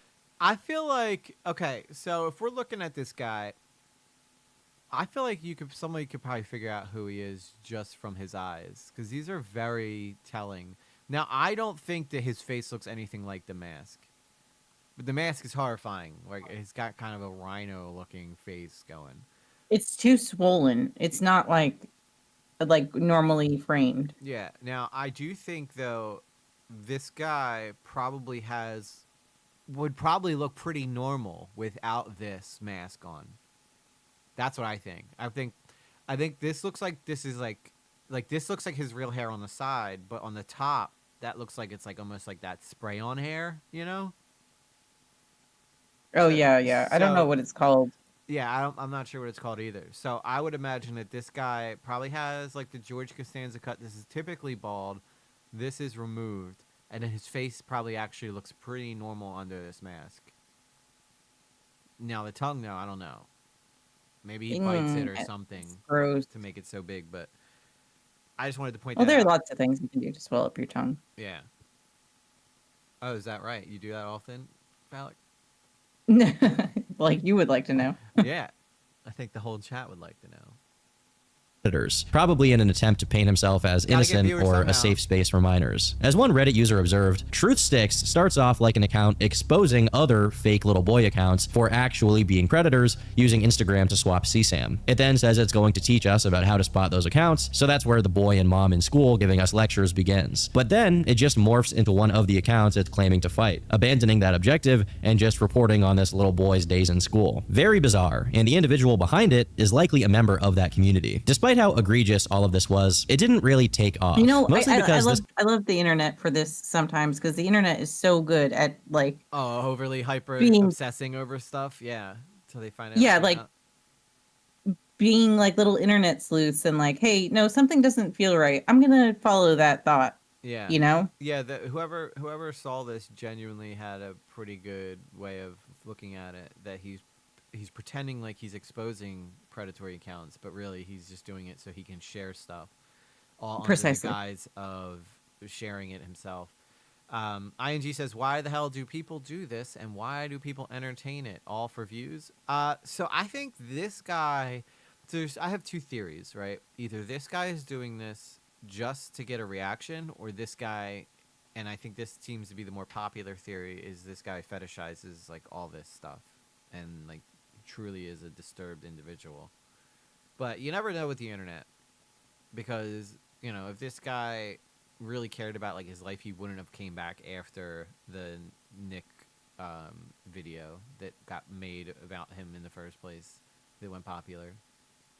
Post was made on the r/Instagram subreddit, which isn't at all focused on that kind of bizarre situation. It took 3 months until a few more threads were made on his accounts, this time on the much more fitting Internet Mysteries subreddit, focusing mainly on the Truth_Sticks account and another one called Stephanie Schooley. The original poster speculates that AI may have been employed in the creation of these pictures, but to me, it just looks like regular editing, partly because of the way they're morphed, and partly because of how specific and minute the details are, presumably to cater to David's fetishes. As people point out in the comment section, these pictures, including the ones of children in vulnerable positions, are of real children, even if they're extremely edited. What's even more dangerous is that some people claimed he himself had been interacting with real kids on Instagram. At the time, a lot of people didn't know what to make of David's posts. There was a decent amount of talk about the possibility that the person behind all of these posts could just be mentally challenged to the Yeah, I think he's actually, I don't think he's this fat either. I think he's stuffing stuff under his shirt.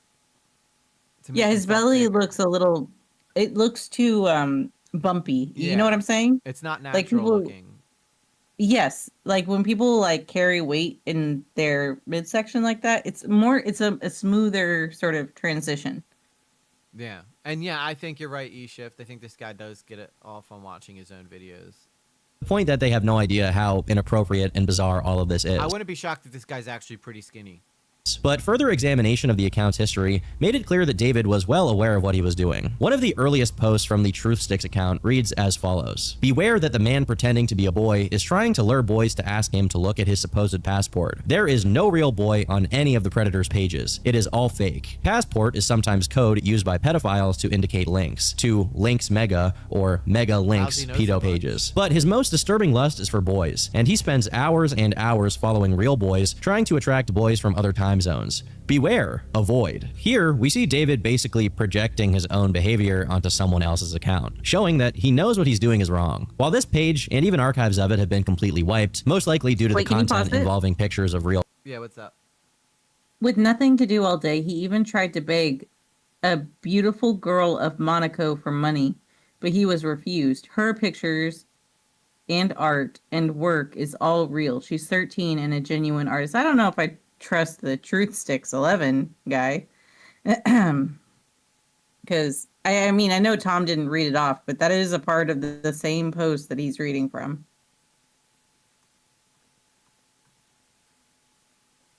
Say that one more time. I lost you back. So from the same post that he's reading from right now, he says, with nothing to do all day, he even tried to beg a beautiful girl of Monaco for money, but he was refused. Her pictures and art and work is all real. She's 13 and a genuine artist, whereas the man pretending to be a boy is a part of a begging scam. Huh. So I don't know if I really trust Truth Sticks exactly, but we can maybe trust him for what he's saying about this other guy. Yeah. I mean, this guy is an enigma for sure. I don't even know how to like process half of the shit that I see when we're watching about him. Kids, some remnants of it have been re-uploaded to YouTube. And apparently, the account did indeed start out with David in his kid voice, calling out these other Indian and Middle Eastern accounts, accusing them of being predators. So, that's the account run by a man pretending to be a boy. So not only does he know what a predator is, he has multiple posts accusing other people of doing exactly what he's doing, pretending to be a little kid online. In fact, he spent the majority of his earlier posts describing himself to a T. For a staggering 20 hours without stopping, he recently followed and then unfollowed genuine boys. They tell us that they notice something wrong with the man pretending to be a boy. And then the man pretending to be a boy then makes more approaches, timing it with after-school hours of 3:30 to 4:30, hoping to attract boys. And then all evening and all night. Just Once predators aroused, going after he deceives. predators? It is a full-time sickness. Pedophilia is a joke to him. And when people ask him about his many aliases, he says it is an aunt, cousin, or friend. But they don't exist. It is all him. Does he wash? No. Does he wish he were a young boy in a school classroom looking nice and being successful at school? Dude, yes. EG, I'm losing my crap right now. Does he want to be successful at school? You betcha. God. What the frick is going on? It's disturbing, okay, you know what? but I laugh I'm okay. because this is not shocking at all that someone. See, sometimes like that's why I'm like, why is this such like this has got to be a joke? Like nobody. It's can not. read I don't this think it is. I crazy. think this is legitimate. I think this is legitimate pedos trying to attack other pedos for being fake. That's what I think. That's my. Let me put my tinfoil hat on real quick. Where did I leave it? Yeah. This is so. It's just giving me the willies, man. Keep kids offline, please, as long as you can. Keep them offline. Oh, and you know what the crazy thing is? I'm sure so many kids talk about this guy in school.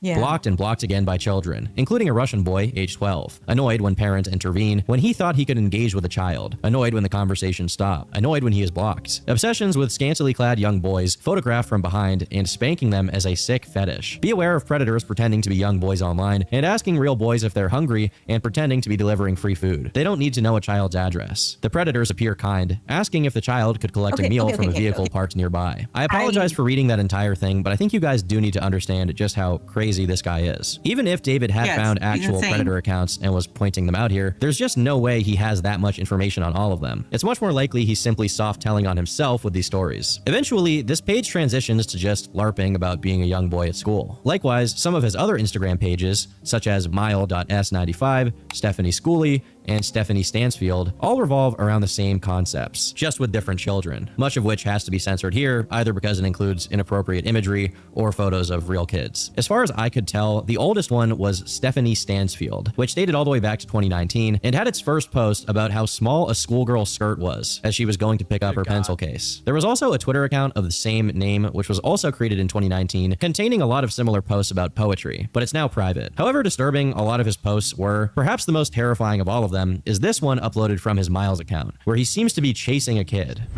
Yeah, this is the creepiest one in my opinion. Now, of course, there's a chance this video is not what it seems, but it does seem like David was chasing after a small child, which is an absolute nightmare to even consider. Another account that was eventually connected to David was the same in which his name was revealed, Lyricist David, which has been archived on TikTok, along with the music that he uploaded. And I use the word music here extremely loosely. Running tram. Running tram. Taking the buses or the train or the train and the buses and the buses is the running tram. There were plenty of other alt accounts with varying content, but the ones I mentioned so far were the primary core of his online activity that was being combed through at this early stage. Although the story hadn't really reached its peak in notoriety quite yet, it got big enough on Reddit that many Redditors thought it was. That's what he's kind of disguising it as. This is just, I'm being quirky on the internet, you know? Exactly. Yes. Like I'm just, you just don't understand my art. It's like, no, I just think that you probably need to be on a watch list there, pal. That's if I'm guessing. Or behind bars. If we could just throw you in jail just as a preemptive measure. I don't know. I don't like this. I don't I don't like what you're wearing. I don't like that you have a lunchbox. I don't like your backpack. Yeah, can we do something about this fella? I don't like the little sucking thing you do with your tongue. Nope, don't like any of it. Can you go? That it's, Go away. It's so strange. The all of it is just like I don't know. I mean, we're normal people though, so it doesn't really make a whole lot of sense to us. But yeah, it's very Right, you and me, we're a pair of normies. Okay, yeah, Eugene. we're so normal. We'll never understand what this guy thinks, even though like half of my chat tells me I'm a bottom. Like, so weird. Well, you are, and it's okay. It's okay, Eugene. You are. It's okay. Listen, Because you have Mrs. Lately now. I do. I'm proof I'm not a bottom. Exactly. If that's not proof, I don't know what is. All right. Let's keep going. It was a good idea to try and contact David. In what we can understand as a response, he posted to his Instagram stories saying this: "Ignore jealous comments from people. I think they wish they could wear my school uniform. My mini boots I wear to school. Some seem to think that just because I've grown so quickly in school year 5, they comment as if they know me or am in their age group. He doesn't. It happens He to doesn't. loads of other children. School is nice." Fortunately, Redditors reacted appropriately to this development, asking people to not interact with his account. Others even made the apt observation that regardless of intention, to engage directly with David is to play into his fantasy. One odd artifact from this early period of discovery is that a thread was made on an account called Smart Schoolboy 6, which allegedly had actual explicit illegal material involving children, heavily covered in filters and stickers. I don't know if this is true or not, or even if the creator of this specific account is David, but it's worth mentioning nonetheless. Based solely on what had been posted so far, it was pretty easy to figure out that David was British, mixed race, and of course, much older than he claimed to be, although how old exactly was still unknown. In order to try and gather more information on him and pull together findings, an entire subreddit was created, although in the time since then it's been banned due to too many people crossing the line from sleuthing to harassment. As the topic was already getting a lot of traction on TikTok, one of the first people who made a thread about David came back to make an announcement. You know what? Honestly, he Stop should trying be to fucking contact him. harassed. I Although don't nobody care. can stop you from Don't commenting on care. his posts, it's really not adding anything beneficial and will probably result in him destroying the accounts and breaking his hard drives with the amount of attention he knows he's getting. The police are working on the case. They have not provided any updates besides the fact that they are taking it seriously. Yes, they are all. I mean, sometimes I think people like go and like they try to overly protect the or control the narrative. You know what I mean? Right. And Maybe. Because I remember when I did my first reaction to this, it performed probably better than most streams I did. It got like 11,000 views.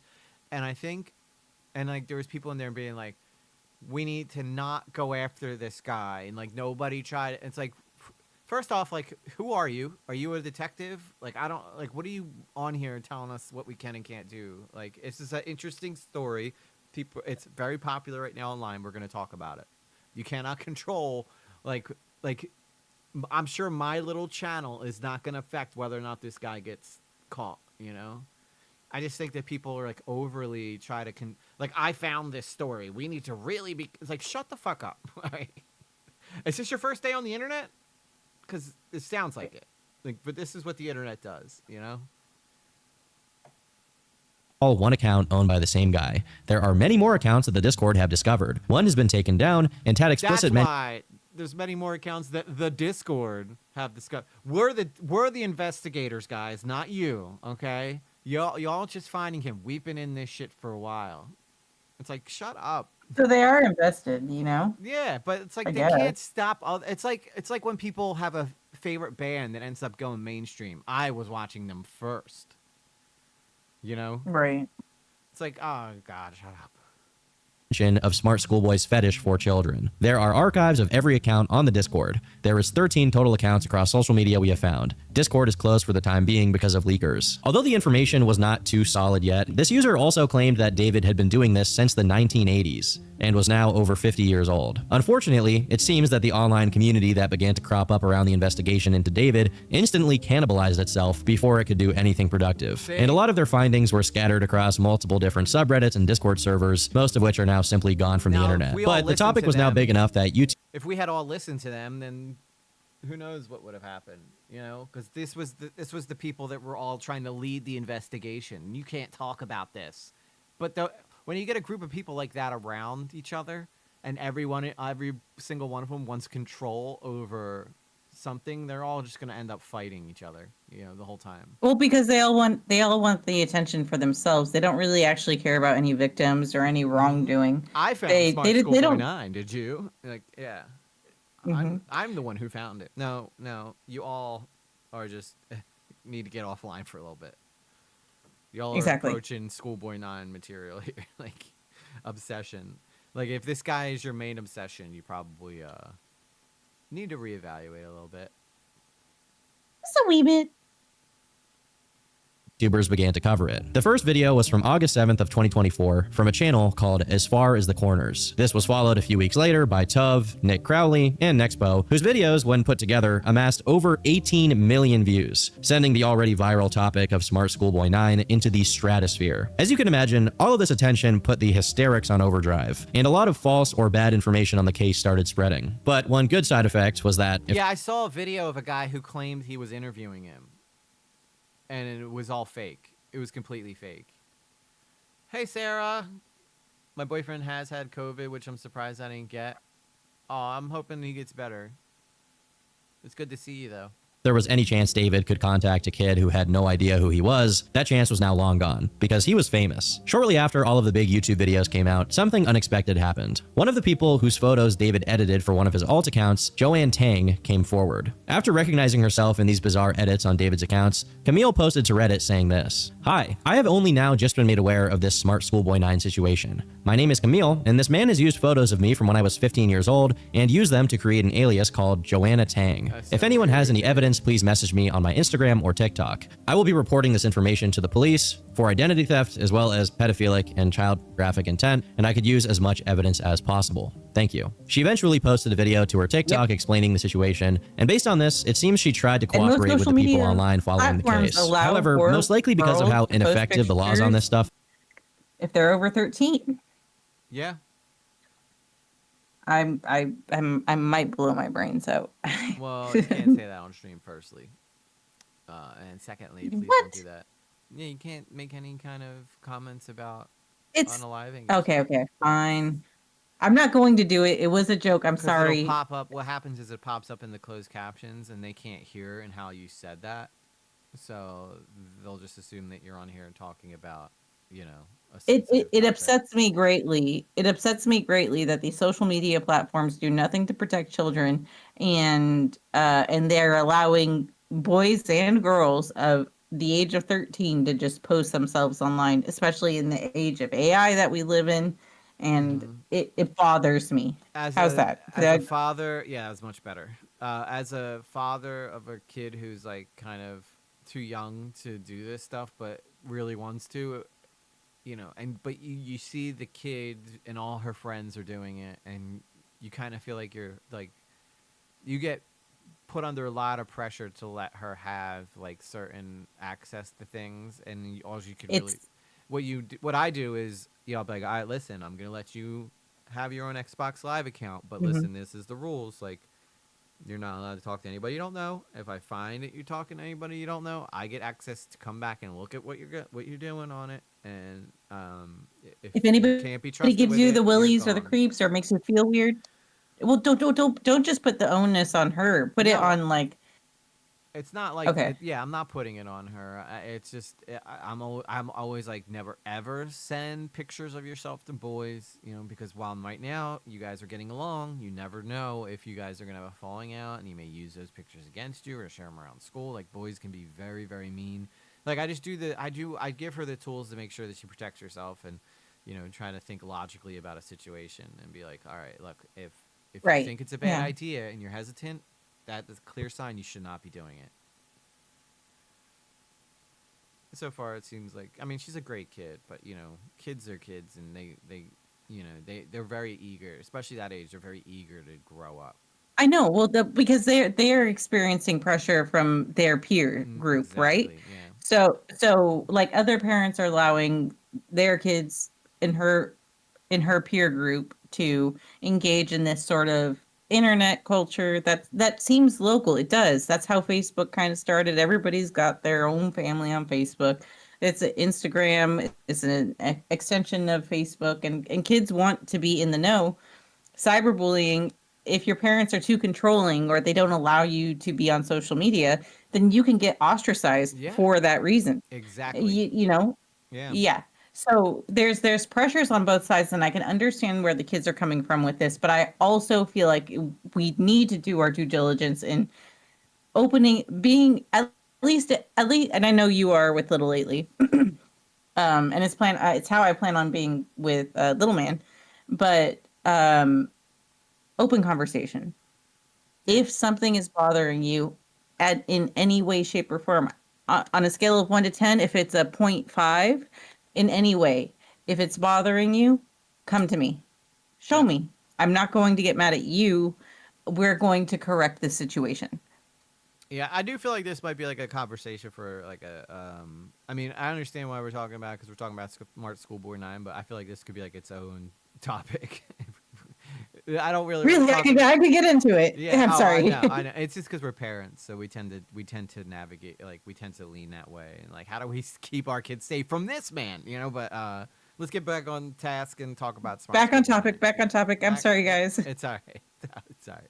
In the United Kingdom are, and how downright stupid a lot of the people involved with the Reddit investigation were, it doesn't seem like she made any headway. Her Instagram has since been taken down, or it changed handles, and her TikTok account has gone private. Besides Camille, another unexpected source on Smart Schoolboy 9 was none other than David Firth, the creator of Salad Fingers, who was asked over DMs as to whether he had ever heard of or seen David. He replied saying this, "I think I remember him walking around town in the late 90s or early 2000s when I was at Hall Cross School. He never approached me though. If we're talking about the same person, he was a dark-skinned guy who would wear really sloppily applied makeup. Like just a bunch of white and red makeup or face paint. Like it was just smeared across his face. I remember him wearing a white shirt and a school tie and having a strange posture, or walking quite leaned forwards. He was tall and walked very fast. He seemed startled, looking all around, very paranoid. I'd say 1999 to 2001. When presented with a more current image of David, he added this. His makeup has gotten neater. At the time, there was a rumor that the nearby mental hospital closed down, and they released everyone onto the streets because he was just one of many crazed people on the streets of Doncaster. Unfortunately, David was then subject to the same kind of obsessive and unproductive harassment from random people online, which prompted him to make a long series of tweets about it. Please stop asking me about Smart Schoolboy 9. I replied to a DM a few weeks ago asking if I remembered this guy who would walk around Doncaster dressed as a schoolboy with weird makeup on. Yes, I walked past him in the town center 20 to 25 years ago. I walked past him. That's all. Now I see posts and videos saying he has something to do with the creator of Salad Fingers. No, he doesn't. He was just your local lunatic. I was a teenager at the time. I only remembered because his appearance was striking. Now my DMs are full of TikTok detectives. I never heard him talk or knew what he was up to or interacted with him in any way. He didn't say anything to me. Salad Fingers is not based on him. Please stop asking for information. I have said everything I remember." Yeah, I could see that being so frustrating. Like, stop asking me about. It's like as if somebody asked me about Psycho Mike. There's this guy who used to walk around my town in like a Speedo, and he would mow his lawn in nothing but a Speedo and stuff. It's like if a million people were like, "Oh, you gotta tell us about Psycho Mike." I'm like, honestly, what do I even say? Like the guy, I saw the guy a couple times. He's crazy. Yeah, he mowed his lawn in a Speedo. Like that's all I can really say. I didn't know him personally. I never spoke to him. You know. Yeah. But because Salad Fingers, No, go ahead. But because Salad Fingers is so like kind of leaning into that kind of imagery, and he talks maybe like people, him too, doesn't he? Yeah, a little bit. He talks very soft. Can you pump your personal volume up a bit? You're about 1/3 of the video input and about half of your teammate decibel wise. All right, let's see if that works better. I'm just so worried. Like I keep worrying that there's like a big airy sound coming through, but that should be better now. Efforts of people who were trying to contact Smart Schoolboy 9 directly, unsurprisingly, there was no significant success, as he would just accuse them of being predators trying to talk to a kid. The kid here being him. After all of this trouble, the videos with millions of views, everybody online talking about it for a week, it seems like there would be no payoff, no meaningful information acquired on possibly the highest profile online creep in recent history. Fortunately, after all that was said and done, all of the information that was disseminated through tons of Discord servers and other online communities was archived and kept in one place. Kiwi Farms. Yeah, after he became well known online, but especially after Nick Crowley's video popped off, everyone who had ever personally witnessed David in real life began to come forward. Due to most of them not knowing what his actual name was, many referred to him as Clown Monkey Man. This is because he apparently dressed up as a flying monkey from The Wizard of Oz. Easy, can you tell us about a Psycho Mike? What do you want to know about Psycho Mike? Because the guy, he wore Speedo. Sometimes it was blue, sometimes it was red. He was shaved. His whole body was shaved, and he would mow his lawn. What more? I can't give you more than that. What do you want from me? One part of the story that remains consistent across many accounts of his... Although, come to think about it, like, all the school kids walking by this guy wearing a Speedo, yeah, it was pretty fucked up. It was pretty messed up. Think about it. If anybody from my area knows, like, where I'm from, they know Psycho Mike. Because everybody would be like, Psycho Mike? Yeah, Psycho Mike, the guy that used to walk around in the Speedo. And that was it. And he was, like, in his 60s. Rest in peace, Psycho Mike. I'm sure he's probably not around anymore. And if he is, I really hope he's not wearing a Speedo, because he'd be, like, 90. Behavior is that he would walk around town in strange outfits, doing a high-pitched voice, staring at people, and trying to talk to kids. But what differed were the outfits and the circumstances. Sometimes he would dress up as a teacher. Other times he would do his regular schoolboy routine while trying to show children his lunchbox. In comments posted on a variety of different platforms, people slowly tried to put together the full picture of who David was. He was allegedly driven out of Doncaster for being a pedo. He had printed out photos on his walls of naked adults, but with children's faces stuck over them. Oh my God. Every single thing matches up. I am adamant it's him. Around 20 years ago, he was arrested when they raided his home. He had loads of pictures plastered on his walls from local dance schools. My girlfriend at the time was in one of the pictures, and they had to interview her to see if she had seen him around. I also heard a story of him hanging around schools, telling children he was writing a book and wanted them to help. My wife says he went to jail for stalking a girl from Hull Cross School. Said he... What happened to Psycho Mike? I don't know. Again, in the 90s, he would wear his Speedo, mowing his lawn, and then one day I just stopped hearing about Psycho Mike. I don't even know if his name was really Mike, but that's what we called him, Psycho Mike, because it was so strange that he was mowing his lawn in a Speedo. It was a really tight, and like this guy was not, he did not have the body to wear a Speedo. I'm gonna put it, that's all I'll say about that. If you're mowing the lawn in a Speedo, I don't think you really care about how you're presenting yourself in public. No, and he would do walks too in his Speedo.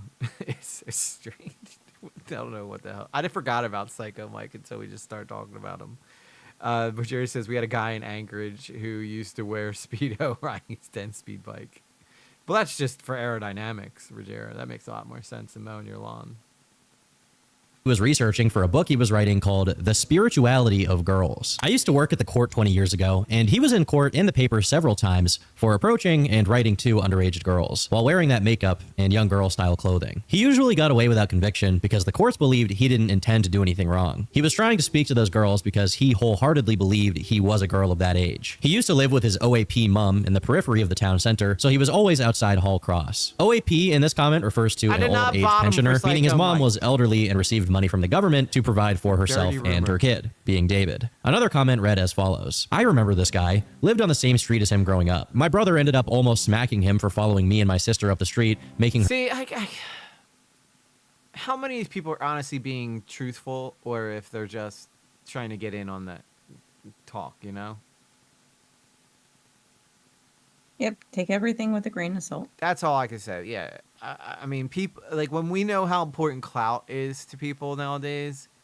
My guess is that most of these people are probably just trying to get in, or they're comparing him to like Psycho Mike, and that's not the same guy, but it's just someone who they think of that's kind of similar.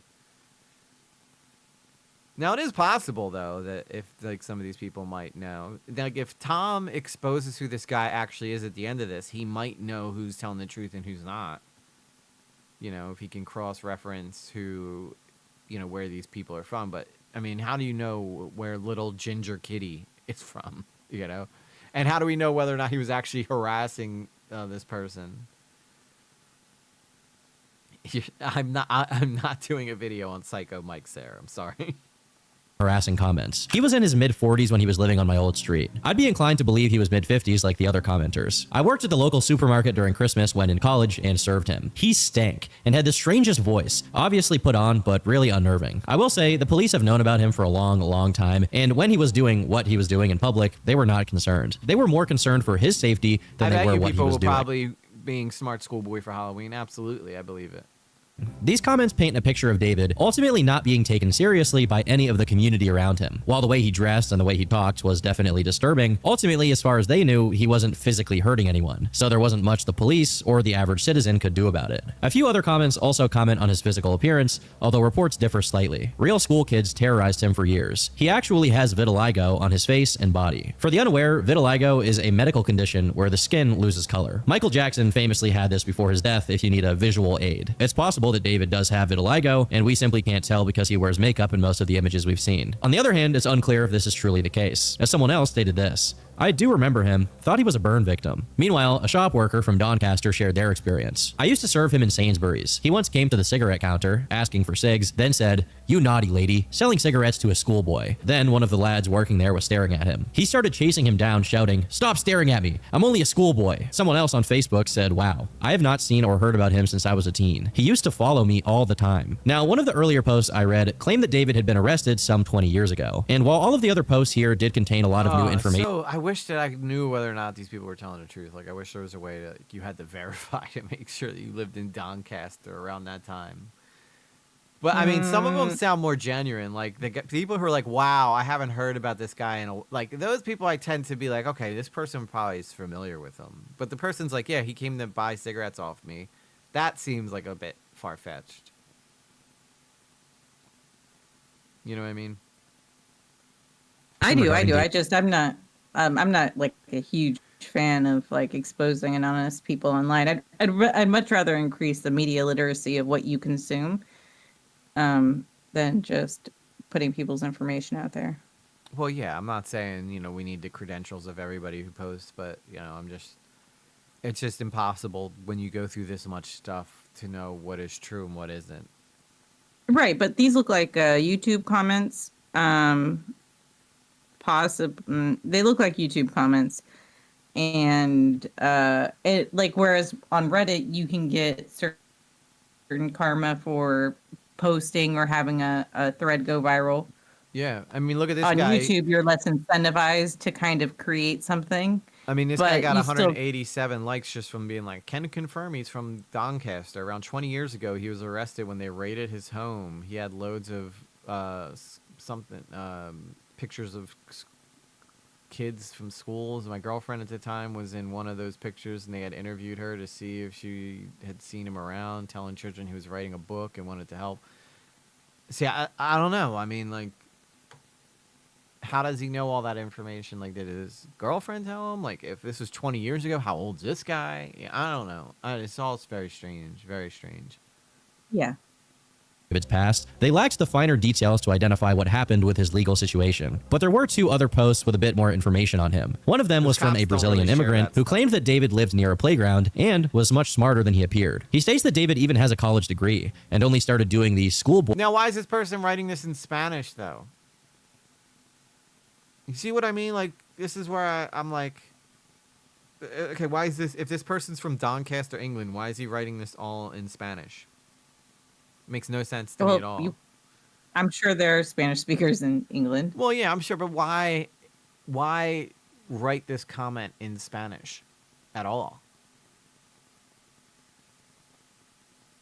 I don't know. I'm just, okay, all I'm trying to point out here is just take for granted, like, that half of this shit you're probably reading is probably not true. Right. But we're kind of like leading down a breadcrumb trail, you know? Yeah. Well, I just want to, you know how much I care about, like, the information being accurate.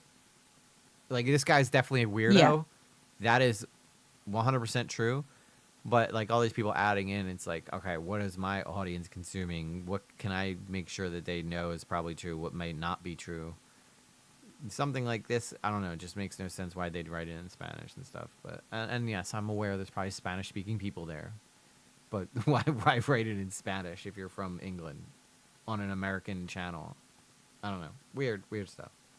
routine after his mother died, which is speculated to be around 1992. Another account came from a woman named Carol, who bolstered the claim that David was very well educated and added that he had been accused by not one, but two different teenage girls of asking inappropriate questions. Now, some of these claims were later proven to be true, such as him living near a playground, but other stuff, like the Brazilian dude's claim that David's mother had died, or Carol's assertion that David was half Indian, didn't really pan out. Regardless of how many testimonies were available, they still weren't enough to gauge the extent of David's actions or figure out more personal information about him. But eventually, one of the girls whom he allegedly targeted in the early 2000s came forward to offer up what information she had. This is what she had to say. His name is David Walter Alter. He stalked me, found photos of me and his... That makes sense. He sounds like he'd be a guy with 3 names.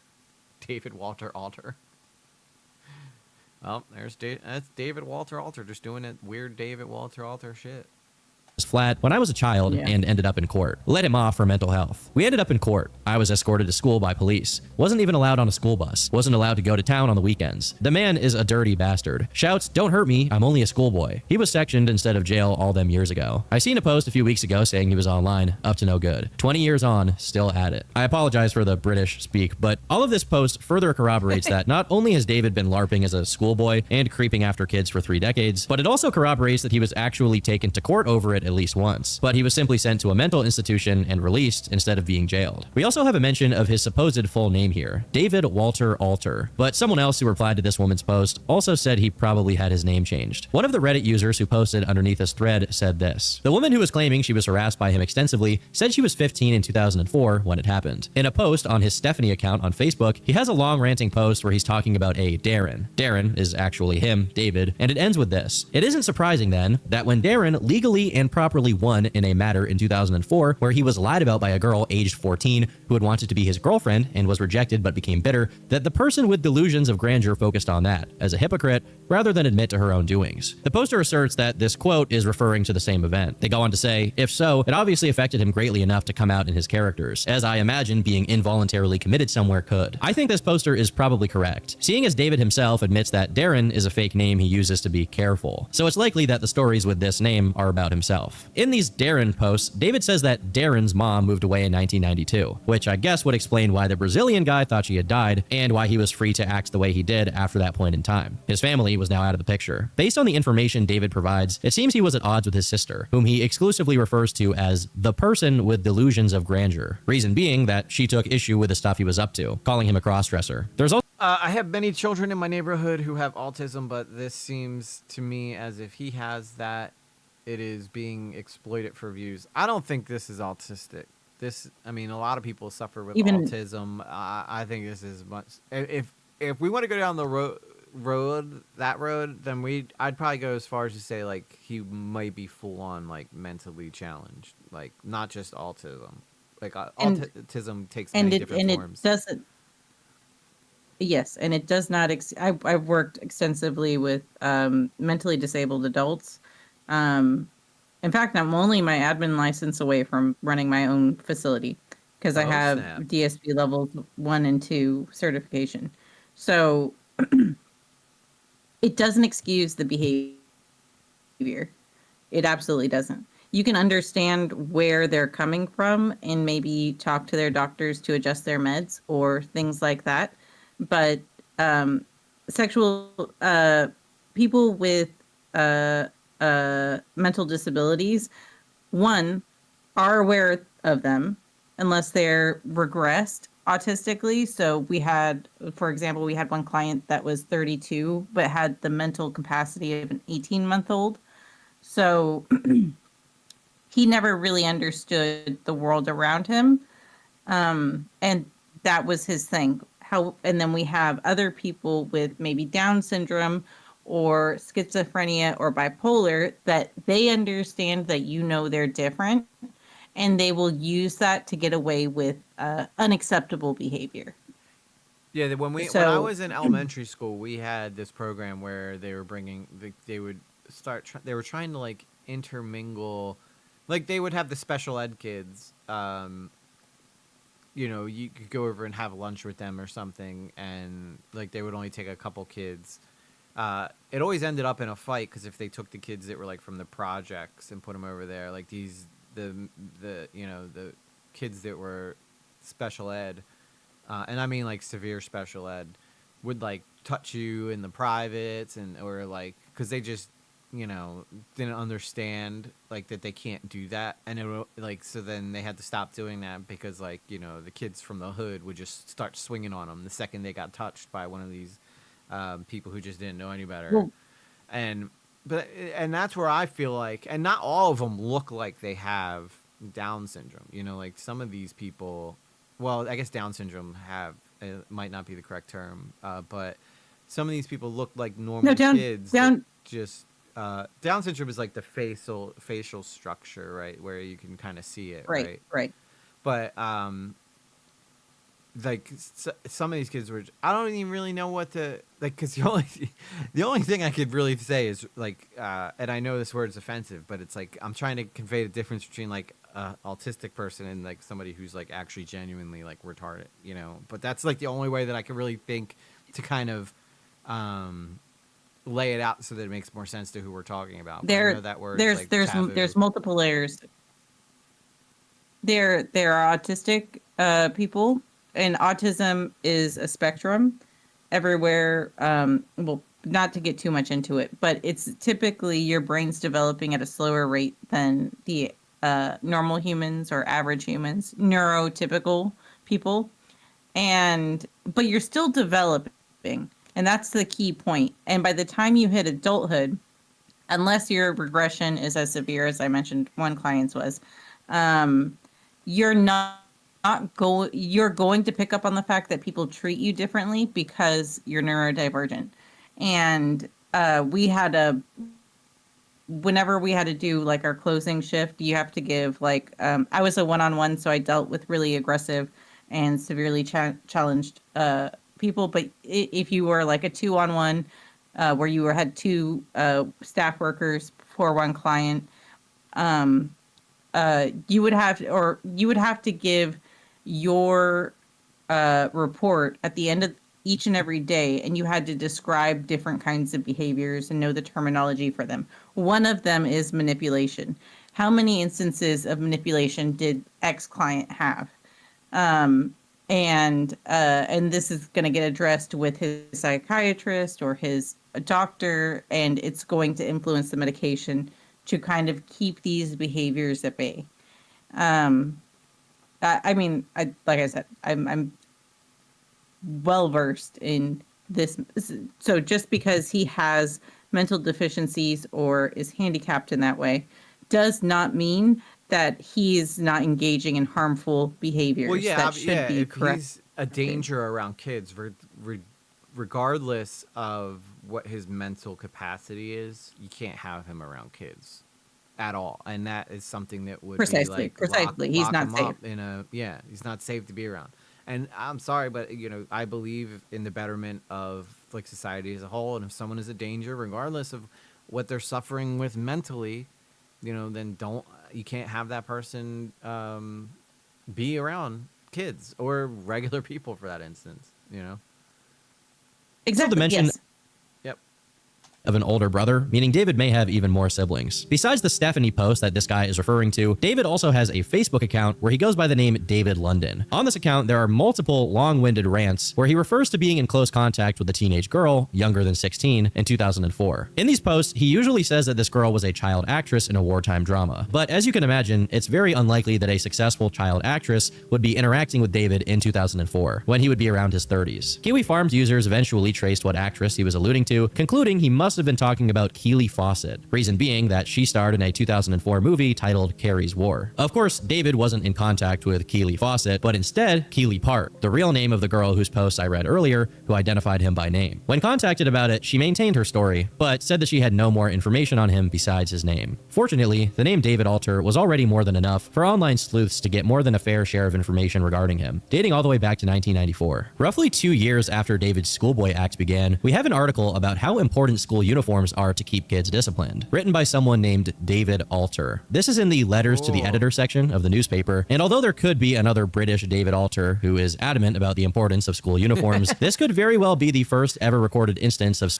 So he says, may I say as a school pupil age 13 that wearing school uniforms is not as bad as Caroline Irby. Why can't adults dress like adults 22 to September makes out.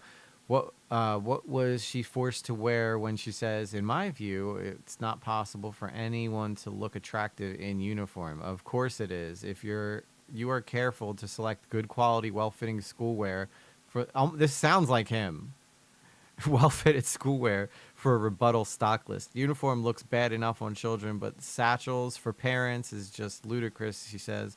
I'll agree with the latter part of that, but uniform itself is important for every child. It is not just clothing. It is clothing that represents the school you attend.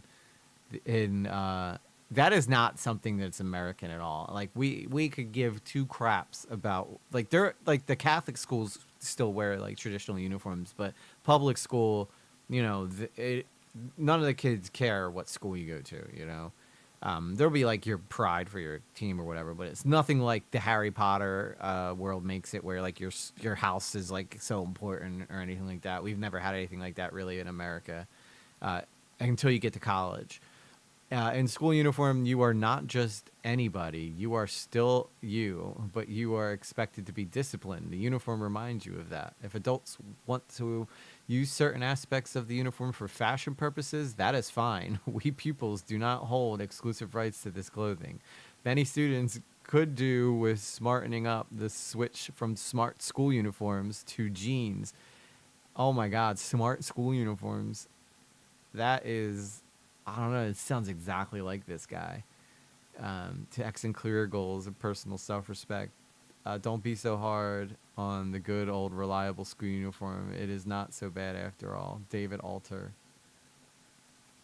Smart Schoolboy 9 in action. It's only 7 whole years later, in 1999, that we get another piece of David's paper trail, this time in the form of a Usenet thread about him. Now, typically when I go over older stuff online, it's from the perspective of someone who actually knew about them firsthand, but in this case, this is so ancient that it's before my time. Basically, before you had forums, you had Usenet, which was a very rudimentary way for people to connect and communicate before bigger platforms like Reddit allowed them to do so in a more convenient way. The thread is titled Tesco's Freak Show, Doncaster. Anyone who's been to the Doncaster Tesco on a weekday evening will know what I'm talking about. At first, many months ago, I thought it was just a released into community care weirdo with a severe skin complaint. However, last week, whilst working on the town center lighting, I saw it, without its charcoal and blusher combination face covering, Negro-style permed ginger hair, embarrassingly too small schoolboy's uniform, and ridiculously high girls' platform shoes. Oh my It was stood up without makeup outside the Christchurch Gents Toilet. This was from October 21st, 1999. This is like the first documentation of Smart Schoolboy. For hours on end. I saw the police twice asking it to move on without arresting it, and it continued to frequent the toilets. A couple of weeks ago, me and the missus were going through the next checkout from this freak. As usual, most of the staff were taking their breaks early to see the show, security guards falling apart with laughter, and we heard the elderly female cashier ask it, whilst blatantly struggling to keep a straight face, "Do you have a club card?" It replied, very seriously, "Of course not. I'm only 13. I found out from another Tesco's employee that it gives the same reply to that question every time. The guy's about 30 years old and over 6 feet tall, platform shoes included, and apparently a locally well-known rent boy. The other comical thing is that it appears to have very tight rubber bands around its clothes, making it look like a trussed-up turkey. Weird. After the initial burst of attention over the Instagram posts, this was probably one of the most popular findings regarding the Smart Schoolboy 9 phenomenon. The general public wasn't on Reddit, so they had no idea he was doing this stuff for that long. So yeah, this is, I mean, this says a lot. This isn't, I mean, this is probably, if this is about the Smart Schoolboy, this is probably the most compelling thing to show that this guy is fetishizing what this is, and it's not anything to do with, like, just being an internet guy. Like, this is, like, someone who's been doing this for a long time, because in 1999, like, clout wasn't really a thing, you know? In fact, the internet was still dial-up. This is a hell of an interesting find for whoever found this. To find out he was doing this all the way back in 1999 was shocking. Most likely, this post is talking about him, even though the claim that he's a rent boy, British slang for a male prostitute, is pretty unique to this post and hasn't been corroborated by anyone else. If I had to guess, they're just using this as an insult to call him gay in a very British way. Me mom died in the Holly. You know, British people probably have some stupid word for the Holocaust. Besides this Usenet thread, there's another schoolboy breadcrumb from 1999. An online archive of The Journal, which is an English newspaper, contains a letter from Barbara Fenney, which reads as follows. Public notice. this, South Yorkshire police advise that any request for money from David Alter, also known as David Stansfield Alter of Doncaster, England, should be ignored. Now this is really interesting because in David's retorts to people accusing him of being a creep, besides calling them a creep right back, he also says that they're scammers or beggars, which is very strange considering no context is ever given to these insults. Also, there's plenty of other last names attributed to David from random people online. Stansfield is the only one which appears this early on, alongside Alter. The name David Stansfield has also appeared in a post on the Stephanie Schooley account, which is pretty interesting. So far, Oh, it's all coming together. It's all coming together, guys. We got him. We got him. the David Alter name had produced a lot of results. Unforeseen pictures of his, tweets from before he went viral calling him by name, among other things. Well, that's an interesting... I don't think I've ever seen those pictures before. When I lived in Doncaster, there was a man who used to walk around dressed as a 1960s schoolboy who looked like he'd walked out of a black and white photo. Pretty sure his skin was painted white. People said he was called David Walter Alter. That's him. And he's thinner, like you said. Yeah. That's definitely him. So I guess the mask thing isn't like, I guess it's part of like something that he uses to cover his skin issues. Despite this, the David Stansfield name is really what led the online sleuths to the motherload of information on him. They quickly matched the name to voting records, which in turn were attached to a specific house. This house is in Doncaster and can be assumed to be where he lived for most of his life. Although I'm not going to say the address out loud here, not only to play it safe, but also because he no longer lives there. And whoever lives there now should not be harassed or tied to all this stuff. It's worth... Oh, which they would 100%. If Tom dropped where this guy lives, they'd all be there bothering whoever lived there, being like, smart schoolboy there. Can we see him? Noting that this place has been talked about in a lot of detail by David himself, as despite no longer living there, he continued to obsess over it for whatever reason. Regardless, with all of this information, it was easy to... ING says, look at the gate. In the picture that we were just looking at?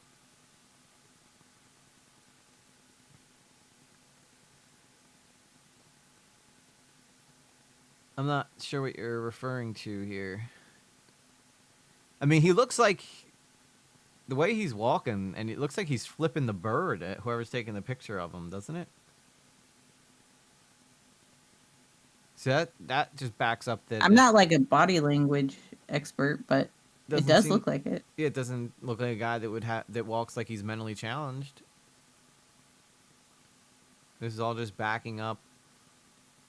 Oh, his gait, how he walks. Oh, I've never heard it referred to as a gait before, Ing. Although I'm not going to say the address out loud here, not only to play it safe, but also because he no longer lives there. And whoever lives there now should not be harassed or tied to all this stuff. It's worth noting that this place has been talked about in a lot of detail by David himself, as despite no longer living there, he continued to obsess over it for whatever reason. Regardless, with all of this information, it was easy to find out where he moved next, which, when people found it on Google Maps, it seemed like he had taped up some of his art to the inside of the window. Additionally, it seems that David was looking for a place in London, as he posted an online ad which read as follows. David, 59 years old, male, gifted lyricist and versatile vocalist, eager to return to London, but lacking transport. I'm not wealthy or famous, but very motivated, honest, and deep. Oh, he's famous now. He's definitely famous now. Decent. Young outlook. Happy to help you with music projects. Hoping a compromise on rent may be possible. Must respect my privacy. I can only wonder why he was concerned with his privacy. Now, I'll preface what I'm about to go over with the strong disclaimer that this is some far-fetched speculation. But it's important to note that near David's location, in 2016, there was a case of an assault on a schoolgirl, and the drawing of the culprit provided by the police bore some resemblance to what David would look like without makeup. This is probably the biggest reach, but still, given he did enough to get himself arrested back in 2004, it's not... See, I don't think his face looks like that, though. Like that, I mean, maybe he put on weight. I don't know. Well, because the mask that he wears is like a prosthetic almost looking mask. And that's like him drawn with the mask over his face, looking like the mask was his face. And I don't think that that's what he would look like with the mask on. Like, that's just... It looks like it's just somebody who... took a picture and then just kind of meshed in the skin to the mask, you know? I don't think that's what I don't think that's what his face would look like without the mask on. I'm just going to be honest. I think he would look a lot different with the mask off. It's very possible. It is.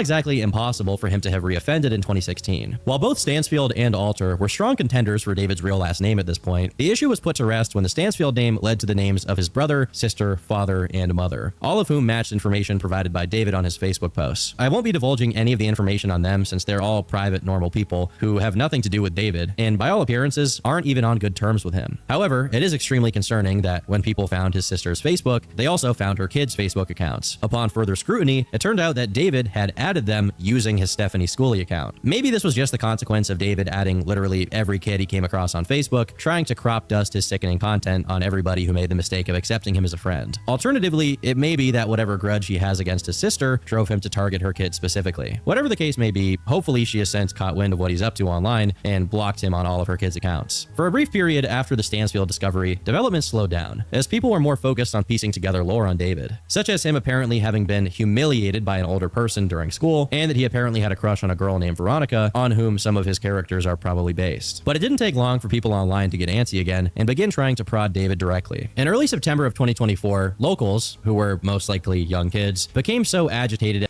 Okay, so see here, you see how like his skin's darker up here? Now I know he has like a skin thing, but this is a prosthetic mask that comes down here. So if you follow along here, so that's why this is not his nose. These are obviously not his lips. So whatever's under here probably doesn't look like the mask.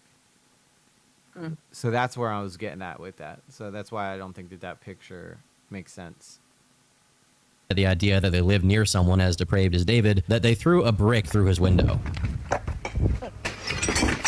This made the rounds on TikTok and became pretty controversial for obvious reasons. Many people at the time claimed that David no longer lived in this place anyway, so this was a pointless action no matter what. However, when some kids, who are possibly the same ones who bricked the window in the first place, went to where he allegedly lived to catch some footage of the aftermath of the bricking, they found a worker fixing the window up and a mysterious brown hand holding the door slightly cracked open, without ever showing their face.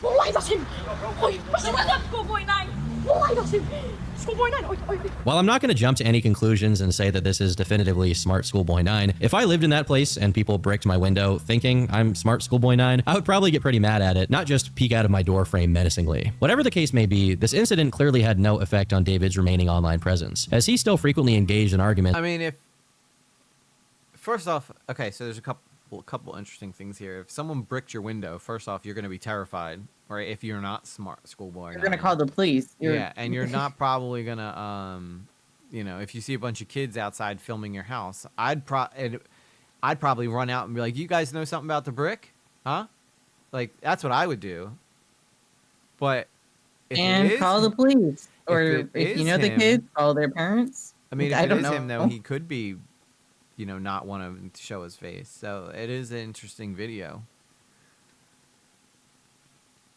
With people on Facebook who accused his Stephanie Schooley account of being him. A few weeks later, when people found out what his phone number was, they began calling it, only to get this voicemail. Hi, Harriet. If you need to, leave a nice message, but if it's a nasty message, you'll be reported. Bye. If that wasn't creepy enough, soon after, someone managed to annoy David on Facebook to the point where he sent them an audio message. And this is what his real voice sounds like. I don't know how often you message the people who are helping with the police, but I will tell you now, you f***ing paedophile. You ring me again or text me again, you will be under arrest. Now f*** off and do not do that again. This is exactly what I would expect a 60-year-old British dude to sound like. Yeah. But it's shocking to hear it in contrast with the voice he puts on in his videos when he's in character. During this period, he was frequently responding to people who contacted him, claiming that he had been working with the police. Hi, do you often message complete strangers that work with the police? And you mention schoolboys? Why do you like Smarties School Kid 9 or whatever? That's a young boy. Now, this would also work in England because they have such strict policies on speech online. Yep. So he could absolutely get his detractors arrested for saying stuff. I'm trying to think if the guy that's speaking in this message could potentially do like the high-pitched voice. I'm not hearing it personally. So are they just harassing like the wrong guy? Let us tell you this here. Me and my colleagues, we do generally work with the police at... I mean, I guess I kind of, if he ups it a little bit, I could hear the raspiness, right? Have a cowboy. You know, whenever he does that high pitched thing. Yeah, especially if it's a practiced accent or whatever. I can hear it now. Detective level. We're not lying to you. You have messaged the wrong person, some random number or whatever information that you had is bogus. So we're going to ask you very nicely to not persist. Thank you very much. Do not inquire about schoolboys that you like, that are age 8, 9, 10, 11, whatever. But certainly you are a grown man and should not be messaging strangers with that sort of chat. It's silly, and people are very busy. Thank you. Good night. I guess he's added a new character to his roster, as he now plays a detective as well. Besides these Facebook voice messages, another recent finding was a quite obscure Reddit account called... Oh, this is juicy, man. This is friggin' juicy. I don't know. I love these types of videos that really got you, like, wondering, is it him? Is it not him? Could it be him? This is why I do this. First Raspberry 2495, where he had posted the videos of himself dressed as a schoolgirl. The first few posts are relatively normal, if you exclude the one where he's comparing his schoolgirl self to Hermione from Harry Potter and the aforementioned Keely Fawcett. But as soon as people caught on to the fact that he's not an actual girl and started calling him David, he began accusing them of being creeps, calling them Satan, and oddly enough, claiming that he's American and that he's informed the US military that his detractors are possessed by Satan. Maybe all of this online fighting made him a tad more cautious for a period afterwards, as he made a post claiming that the voicemails being spread weren't even his. But it was too little too late, as one Facebook user who eventually joined Kiwi Farms under the name Darren Swat shared what he had already gotten from David. It started off with me making a fake account of his brother and replying to one of his comments. Then he ended up DMing me. He truly believed I was his brother, so I eventually asked for a photo and he sent one. He has definitely altered it to make himself look younger. I do have a full archive of the chats we had. Most people have seen them, but I did have to remove the video from YouTube because an understandably angry family member came across it. I have apologized and reflected on doing that and understand how it was wrong, so I don't need lecturing. And I know for sure in the future to never do that again. I just couldn't pass up the opportunity. The chats in question were then posted, where David could be seen trying to explain himself to who he thought was his brother. Here's what he said. 2 years ago, I created a comedy character of a fictional boy at school, but only for maybe 11 people on Instagram. It was a separate account. The other account was for my lyrics, music, and sketches only. But then in July, a reel emerged, but from another reality. The boy in that reel and video clips is another version of me. That may sound unusual, but I had in the past discussed other realities with a nice girl that I was acquainted with. She could sometimes be controlling, but we did have loads of fun. I won't mention her by name, but I do say nice things about her on my Facebook. Before July 2024, I received odd feedback on Instagram, which I had on another phone, suggesting that I had been in at least one other reality and how I had achieved that. Then I was sent clips of the other version of me, but I have no children and haven't made my former partner pregnant. The boy in the clips is about age 9 or 10, very pale. I should just say, on numerous occasions when playing that character, albeit with a bit of makeup on my face and mixing or editing the videos, there'd be a vibe of another reality. I am a... Oh man, I hit spacebar like I'm pausing the video. This is where I'm actually in... I don't know what Tom's going to talk about because I haven't seen this video, but I think Tom is going to say like this is proof of his cognitive abilities and knowing what he's doing. I still believe that he has some mental handicap. He's trying to manipulate who he believes is his brother into thinking, oh, I didn't do anything wrong. I didn't do anything wrong. Yeah. This is just stuff people made up. I didn't do anything wrong. I was doing a comedy bit. Yeah, I can see why he wouldn't want his family thinking this, but... Especially if his family has already distanced themselves from him. Yeah. The school character, this is insane. But even if this is him speaking rationally, he sounds like he's schizophrenic. Like I was in another reality. Like somebody had told me I reached another reality. It's like, what are you even on about, dude? Exactly. There's like keys in the language that you pick up on where it's like, okay, something is off, but you're still doing the bad behavior, right? It's so weird, dude. Like if I ever start telling you about how I have two different versions of me, one's from another reality, like that, I need help desperately. sound mind, so I know what's real and what I experienced. This post is absolutely crazy, and there's a few different interpretations. On one hand, you could believe that he's a genuinely delusional person who believes that Smart Schoolboy 9 is from another reality. But another possibility is that he's either trying to subtly hint at having some form of DID, or he's outright making this insane claim to try and exculpate himself by making himself sound delusional. It's really hard to say to what degree he believes what he's saying, or if he just acts like it on the off chance that people will treat him more like a mental case than some kind of predator. Whatever the case may be, it is pretty disturbing to hear him talk about a nice girl he was acquainted with, whom he had loads of fun with, or his former partner, knowing he's most likely referring to a 15-year-old Keely. It's also interesting he mentions he has multiple phones, and I can only wonder what he has on them. He then goes on to say this: the school character then had some of his clips featured in a video made by some disgruntled person with what looks like exaggerated art-like photos of other children, and that video went viral. There then was a completely daft guessing game whereby the false accuser said I owned 6 different Instagram accounts, but those, if they existed in this reality, aren't actually from this reality. Instagram secretly allows other dimensional accounts. That's plain and clear. The military knows that happens, Sure, and the do, feedback I received by... I mean, half of my accounts are not in this reality, for sure. Makes sense. Yes. Someone trusted, whilst anonymous, confirmed that. He then goes on to give random, inane details about the lives of his characters, explains how cloning is real, asks who he believes to be his brother for housing, claiming he's in danger, and finally shares this image. Yes. It's quintessential. This is it. Oh, there he is. Yeah. Hi, buddy. How you doing, buddy? Now, I was wrong. I guess they did make the Well, no, but it still looks like it's a prosthetic. Look how big his lips are.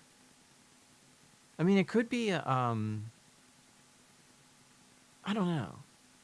This is very weird. He could be putting some stuff in there to swell himself up. He might have an allergic reaction that he knows he has an allergic reaction to make his face swell. Yeah. There's all kinds of things you can do. So, but he would. This looks like he's like in his 30s. But at this point, he would be like in his If this in 1999, right? Was when that original post was. This guy would look a lot older than this.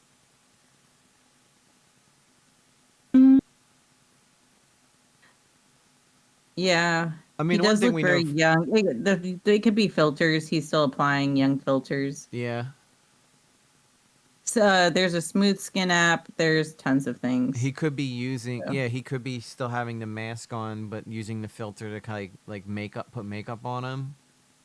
Because it just looks so unnatural from here to here. I've never seen anybody with that big of a mouth before, ever.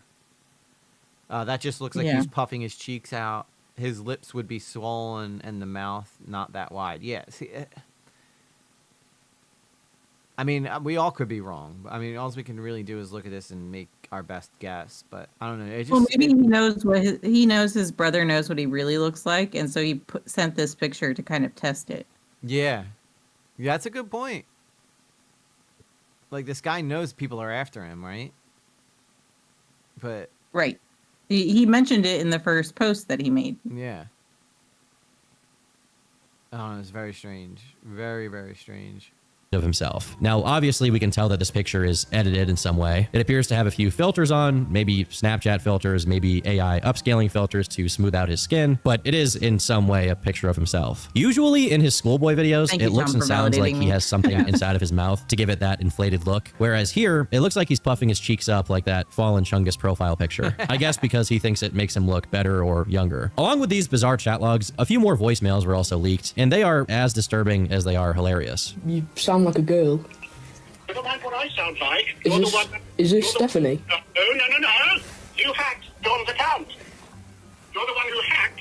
You're a criminal, and you hacked... Christina Park is a pedophile. A pedophile! Christina! Stop the shit! You, Christina Park, are a pedophile, and you know that! We're trying to help you! Whoever this Christina person is, it seems they got on David's nerves so much that he became American. As far as I can tell, the year 2025 only brought one legitimate upload from David. Hi, I'm at school. It is the year 2025. I'm a schoolboy, a child of school age. Despite what you might have heard, particularly in the scanned documentaries about me and other children, I cannot say much more at the moment, but I'd like to assure you that I really am a schoolboy. I make all this effort with my... I'm like, this is like the one thing he focuses on. Like, I don't know what you've seen in all those YouTube videos, but all I need to make sure I drill home is that I am a schoolboy. That's... I mean, if it's on the internet, you know it's true, Valak. Yeah, well, that's what most normal schoolboys look like, from what I've seen. The man on the internet lied to me. My God, dude, this guy. School uniform and school mini boots. They're quite popular, and thank you for those. Other schoolboys of age 9, 10, 11 that are popularizing these school boots that I've got on. Stay safe, because people will lie about you. Oh my God, it's so creepy. The lips, dude, they move like normal. He looks like the Joker. Probably silicone, if I had to guess. If it is a prosthetic, I would guess silicone would react better. Yeah, I don't know. I don't know what we're watching right now, but it's clearly a person not of this reality. Me and E are going to talk about the Epstein files later, so we're going to be fine. Yeah. Lies. But I am a schoolboy, and that's all for now. He himself acknowledged this video on his Facebook page, but it seems like he's never made a full return to the schoolboy persona since then. He has, however, continued to post on his Stephanie Schooley account, as well as a new Twitter account called Only Facts, where he frequently came to Stephanie's defense. For the majority of the year, this was all his detected activity, even though he probably is doing other things under the radar. But right as December began, a YouTuber named It's Rooster posted a video on David, covering not only the last few findings from early 2025, but also some new information. Apparently, Rooster got in contact with a girl who ran a TikTok account called Unscrupulous Person, which focused on Smart Schoolboy 9 related content, who had some experiences with David online. It turns out he had made 2 new TikTok accounts, Vicky Soul 5 and No Pervs Allowed 2, both of which he used to post up to 20 comments on this girl's account per day. There was also a new Facebook account called Lindsay Lane, which I suppose was his latest attempt at a Stephanie. I know we got to wrap it up. We're almost done. But could you imagine having conversations with any of these women who are people that are terminally online enough to investigate this guy? Like, what are your dinner conversations like? Yeah, I mean, first off, like the girls are smart enough to know that this guy is probably doesn't get much attention from females, so they're smart enough to realize that right. He's probably, if he's going to talk to anybody, it's probably going to be a girl. But I mean, it is so hard. Like, we cover a lot of really weird shit on here, but this is one of the few times that I can honestly say I'm having a really difficult time trying to wrap my head around exactly what is happening here. Because it's mental illness. Yeah. I do fully believe it. And that does not exonerate him. No. He is still fully culpable for all of his bad actions and behaviors. It does not exonerate you. You just need a different kind of help. I pride myself in trying to put myself in people's positions to try to think how they would think, and I can't do it with this guy. I just, it's so far removed from any type of normal Good thing you have me. Yeah, you have me here as a translator. I work with I used before I got pregnant, because I was, like I said, I was with an aggressive one-on-one, and before I got pregnant, and I was in this field working with people like this. It's not pretty. None of it is pretty. Well, that's very clear. And they manipulate, they will lie.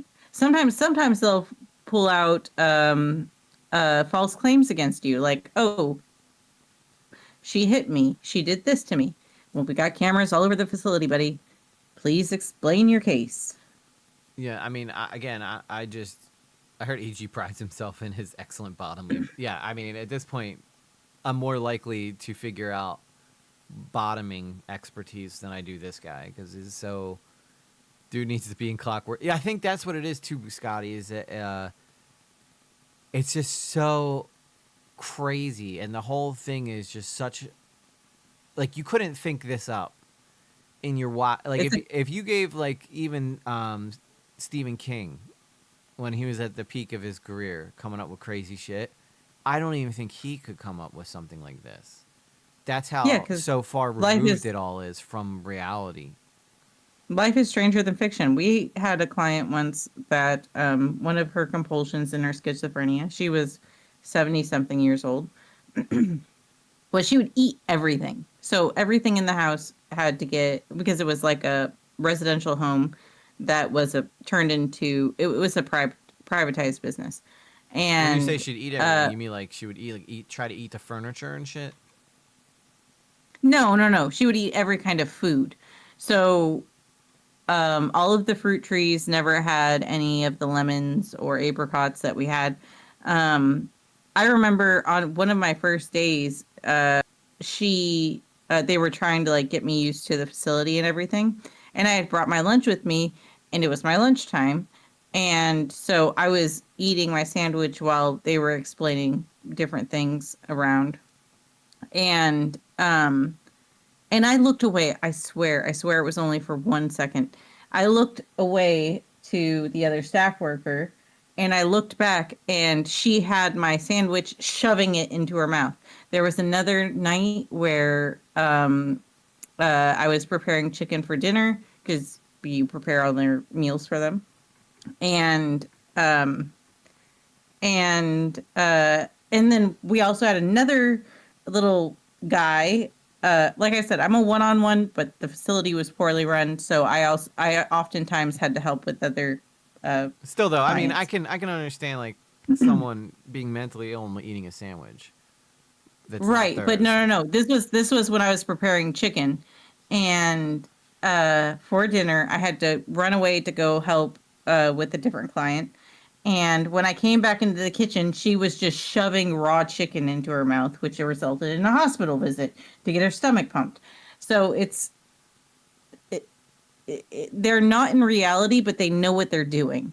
They wait for moments where you're not paying attention, and their reality is different than yours. Does it? I hope don't know. What I'm saying makes sense. I'm failing to, I guess, relate the chicken eating to this person. He knows what he's doing is wrong. He knows what he's doing is wrong, and he shouldn't be doing it. He cannot help the compulsion. That's the mental illness. So his compulsion is to look as horrifying as possible in a schoolboy outfit, and that's why when he was talking to his brother, or who he thought was his brother, he was trying to explain it in his own little way. Yeah, I don't know. This whole thing's fucking really. Oh, let's just finish it. Let's just finish this again. Okay. My brain is fucking on fire right now. Like schoolgirl character. I personally would say that he hasn't quite convinced me. Look at that. And this is okay to him. This is what he wants to put out, and this is not acceptable behavior. What is that? What even is that, dude? I don't know, but it's his reality. It's like the stuff of fucking nightmares. Yeah. Good luck sleeping tonight, guys. I want you to go to bed with this image in your brain. This is his behavior. This is him eating raw chicken, doing this. That's what I'm saying. Oh my god. This is, I don't know. I'd probably take the chicken. I'd probably roll the dice with chicken, to be honest with you. He's a she little was always a girl sweetheart. yet, but I'll let you guys be the judge of that. It also seems like David can't help himself but return to the Smart Schoolboy 9 related Facebook groups to defend himself, which always blows his cover before he can amass any significant activity, and sooner or later his account gets deleted as well. While Rooster searched for his video, he found yet another new Instagram alt under the name Rhythm Russell Reviewer, which mostly followed children. I think that unless he does something particularly egregious, like sending something explicit to a minor or getting caught with illegal material on one of his devices, he's probably just going to keep making new accounts forever. Even if his initial objective was to get in contact with kids, at this point, it seems like he's developed a taste for the attention he gets from people who sent him DMs, as he keeps going back for more of it, even if he does delete his accounts when they get too much attention for his liking. Even in the comment section of Rooster's video, there seem to be two accounts called Joyous Girl and Her Pixel, which post in David's exact style defending him. Unsurprisingly, if you check the Wayback Machine on the Joyous Girl account, it used to be called Smartest Schoolboy 9 New Boy. There's simply no point in engaging directly with this guy. He's too much of a degenerate to actually care about that, that, and too addicted to attention to stop himself. Maybe there is some bizarre mental condition you can properly diagnose him with. I don't know, I'm not a doctor. But ultimately, it doesn't really matter because I as long understand as it. I do. Yes, I smart smart schoolgirl 10, ladies and gentlemen, is on stream That's tonight. me. Smart schoolgirl 10. I get it. I like. I. You're welcome. This was my BJ. job. Like I was putting my brain into the brain of these people. So. I mean, look, if I'm gonna approach it rationally, I'm sure I could somehow, like, take acid, right, and try to understand a bit about what the fuck this guy's doing. But because I did acid tonight. Yeah. well, I mean, I'm saying that's probably what I would have to do to be like, yeah, I get him. You know, if I'm sitting here tripping balls, I'd probably be like, yeah, I understand him. He's got it all figured out. But that's No, because he I'm doesn't. tripping acid. Exactly. I get it. I get what you're saying.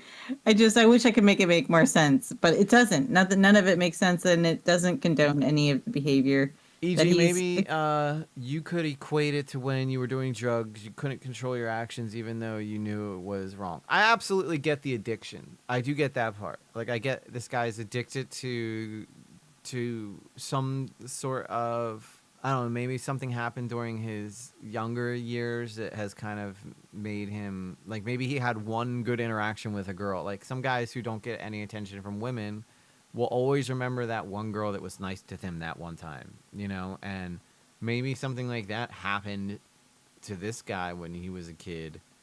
And maybe she was like, I like your uniform, or something like that. And he just has hung on to it forever, just trying to relive that moment in his head over and over again. Yeah, and I don't know what the UK laws are for putting people in facilities or not. I don't know if they need to be consensual with that. But I know that in America, you can have conservatorships where people will place you into a facility where you can be medicated and managed and away from harming other people. Yeah, I mean, it has this, but we haven't seen proof other than just being a total fucking creep and like being a little overly interested in little kids. You know, I don't know. Has he directly harmed anyone? Like I know we've heard people. Does that say not things. sound like mental retardation to you? I mean, I definitely, but then if we're to believe that those voices that if that was him in them voice calls, he sounds pretty fucking normal. So Yeah. I mean, eventually this will probably have the lid blown off of it, and we'll know. Like, I believe this guy is probably this David Alter guy, David Alter Walter or whatever, because it seems like people knew who he was before it went viral. But it does scream mommy issues, yeah. Let me suckle the tape, mommy. I want milk. You know, like I could definitely see him doing that.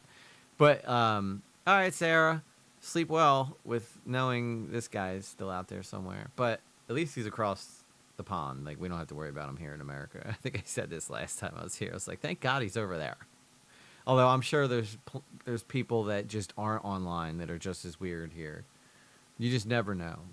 Like, for all intents and purposes, this guy in public eye can present himself like a normal fella. And then as soon as he gets behind the door, that's when the lunchbox comes out and high heels go on and the school uniform comes. Like, I think it's the infatuation with just how strange this guy actually is that has the internet. Like, holy frick, dude. Like, it's not something that comes along. First off, this blows Chris Chan out of the water. Right? Chris Chan almost looks somewhat normal compared to this guy, which is saying a lot considering how strange Chris Chan actually is. Well, because Chris Chan sounds disabled. He wears his disability very openly on his person, right? Because there are instances of normalcy with whatever his condition is. He's definitely not normal. We can't put a label on it.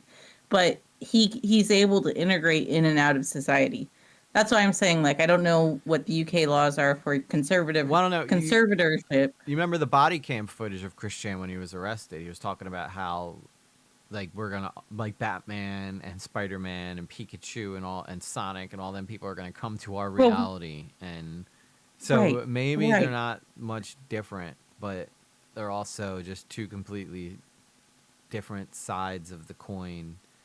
And also, Imagine Christian a podcast has that with list. Christian and Schoolboy. Yo, I would. That'd probably be the hottest podcast on the internet. Don't feed into it. You can't feed into it. Dude, I'm sorry. If Christian and Smart Schoolboy 9 are doing a podcast, I'm listening to it. But wow, that's content, man. That's because I'm content brain now. Like I see things and I go, that's content. That's content. That's not content. That's content. But that's just being a YouTuber, you know. But this is, I mean, this is the update we all needed, I guess. I thought we were gonna see I think we did figure out who he is. I do think it's David Walter Alter or whatever. But if he was self-aware enough to change his name, then that shows that he's not completely mentally. No, but you can have a mental illness or some neurodivergency, still be able to function in society, and still be problematic. Let's just put it at that. I'm not disagreeing with that fact. Okay. Yeah. Blue Jay says it's a car crash you can't look away from. That's exactly what this is. All right, let's finish this up. See what Tom finishes it with. He's free to keep doing what he does. He's gonna keep doing it. Luckily for humanity, he seems to be too much of a freak to actually manage to groom anyone, and this is gonna continue to be the case as he gets older and more deranged. Hopefully, he gets permanently sent to some psych ward or maybe prison before he successfully harms anyone else, but it's really hard to tell where the story... But again, we seen him successfully harm someone yet? We've heard stories. He's been of harassing randos. children. Yeah, we've seen stories from people who but there hasn't been. I'm pretty sure if this guy actually did anything, the UK police would get him, and that's why I think they haven't. Is because he probably walks that line, and then stops right before. Because he's just got a really, really strange fetish. We'll go from here. It's honestly sad to think that this all could have been prevented if David had just purchased a Stop Gooning hat at turkeytom.shop. Oh God, there you go, Tom. He could have. It could have saved all of his problems. All of his problems could have gone away. Anyway, that's the Smart Schoolboy stuff. It's just so. I don't know. It blows my fucking mind, dude. It's just the weirdest thing I think I've ever come across doing this online stuff. And we do some weird shit. It's just, I don't know. Is it weird that I understand this more than any other? Yeah, it's pretty fucking weird. Yeah, it's weird. It's weird, Frolic. I'm gonna be honest with you. I'm sorry. A little odd, but anyway, guys. I'm not saying it's okay. Just for the record, I'm not saying it's okay. Be very clear about that. Okay, yeah. Just make sure. I'm not saying it's okay, but I can see a bunch of comments being like, "What is up with your host, co-host EG? She is." I'm not giving him any excuses. I feel like at every turn I've said I can understand how we got here, but I do not condone the behavior. It didn't save Tom from his problems. No, the Stop Gooning hat did not save Tom from his. Exactly, I was going to say that. Yeah, well, I think this video was probably made before all that shit came out. I'm sure. Like he's been working on this for a while, so. But yeah. And it's so well edited. Oh, well, Tom always has great videos. I don't think he does the editing. He probably has an editor by now, but I'm sure at this point Tom's so big that he just reads what everybody else gathers for him, and he pays them when it comes out. But yeah, this is I mean, you want to get views, talk about Smart Schoolboy. I just don't want to talk about him. He just. Again, I think where my strengths are online is being able to jump into people's brains and figure them out. And I can't do that with this guy. I'm just so far removed from, what it is that he does and presents himself online. And it's just, I don't fucking know, dude. I don't know. Luckily, you've got your resident crazy lady. Good to know. Yeah, ladies, I'm telling you, ladies fight. If you talk about Smart Schoolboy, you'll get views, I promise you. People are obsessed with this. This is so strange and so out there that people want to hear, people would watch this just to see if there's something in here that we know that everybody's desperate for any piece of information that you could get on this guy, which is again why these kids stand outside of his door, throw bricks. Which first off, don't throw bricks through the guy's window. Because one, you don't know if it's actually his house. That's the main thing. And even if David Walter Alter came outside and stood there, and you saw him and went back in, still, I would say don't throw a brick through his windshield. It's just, there's a line that people cross that, let the cops handle it.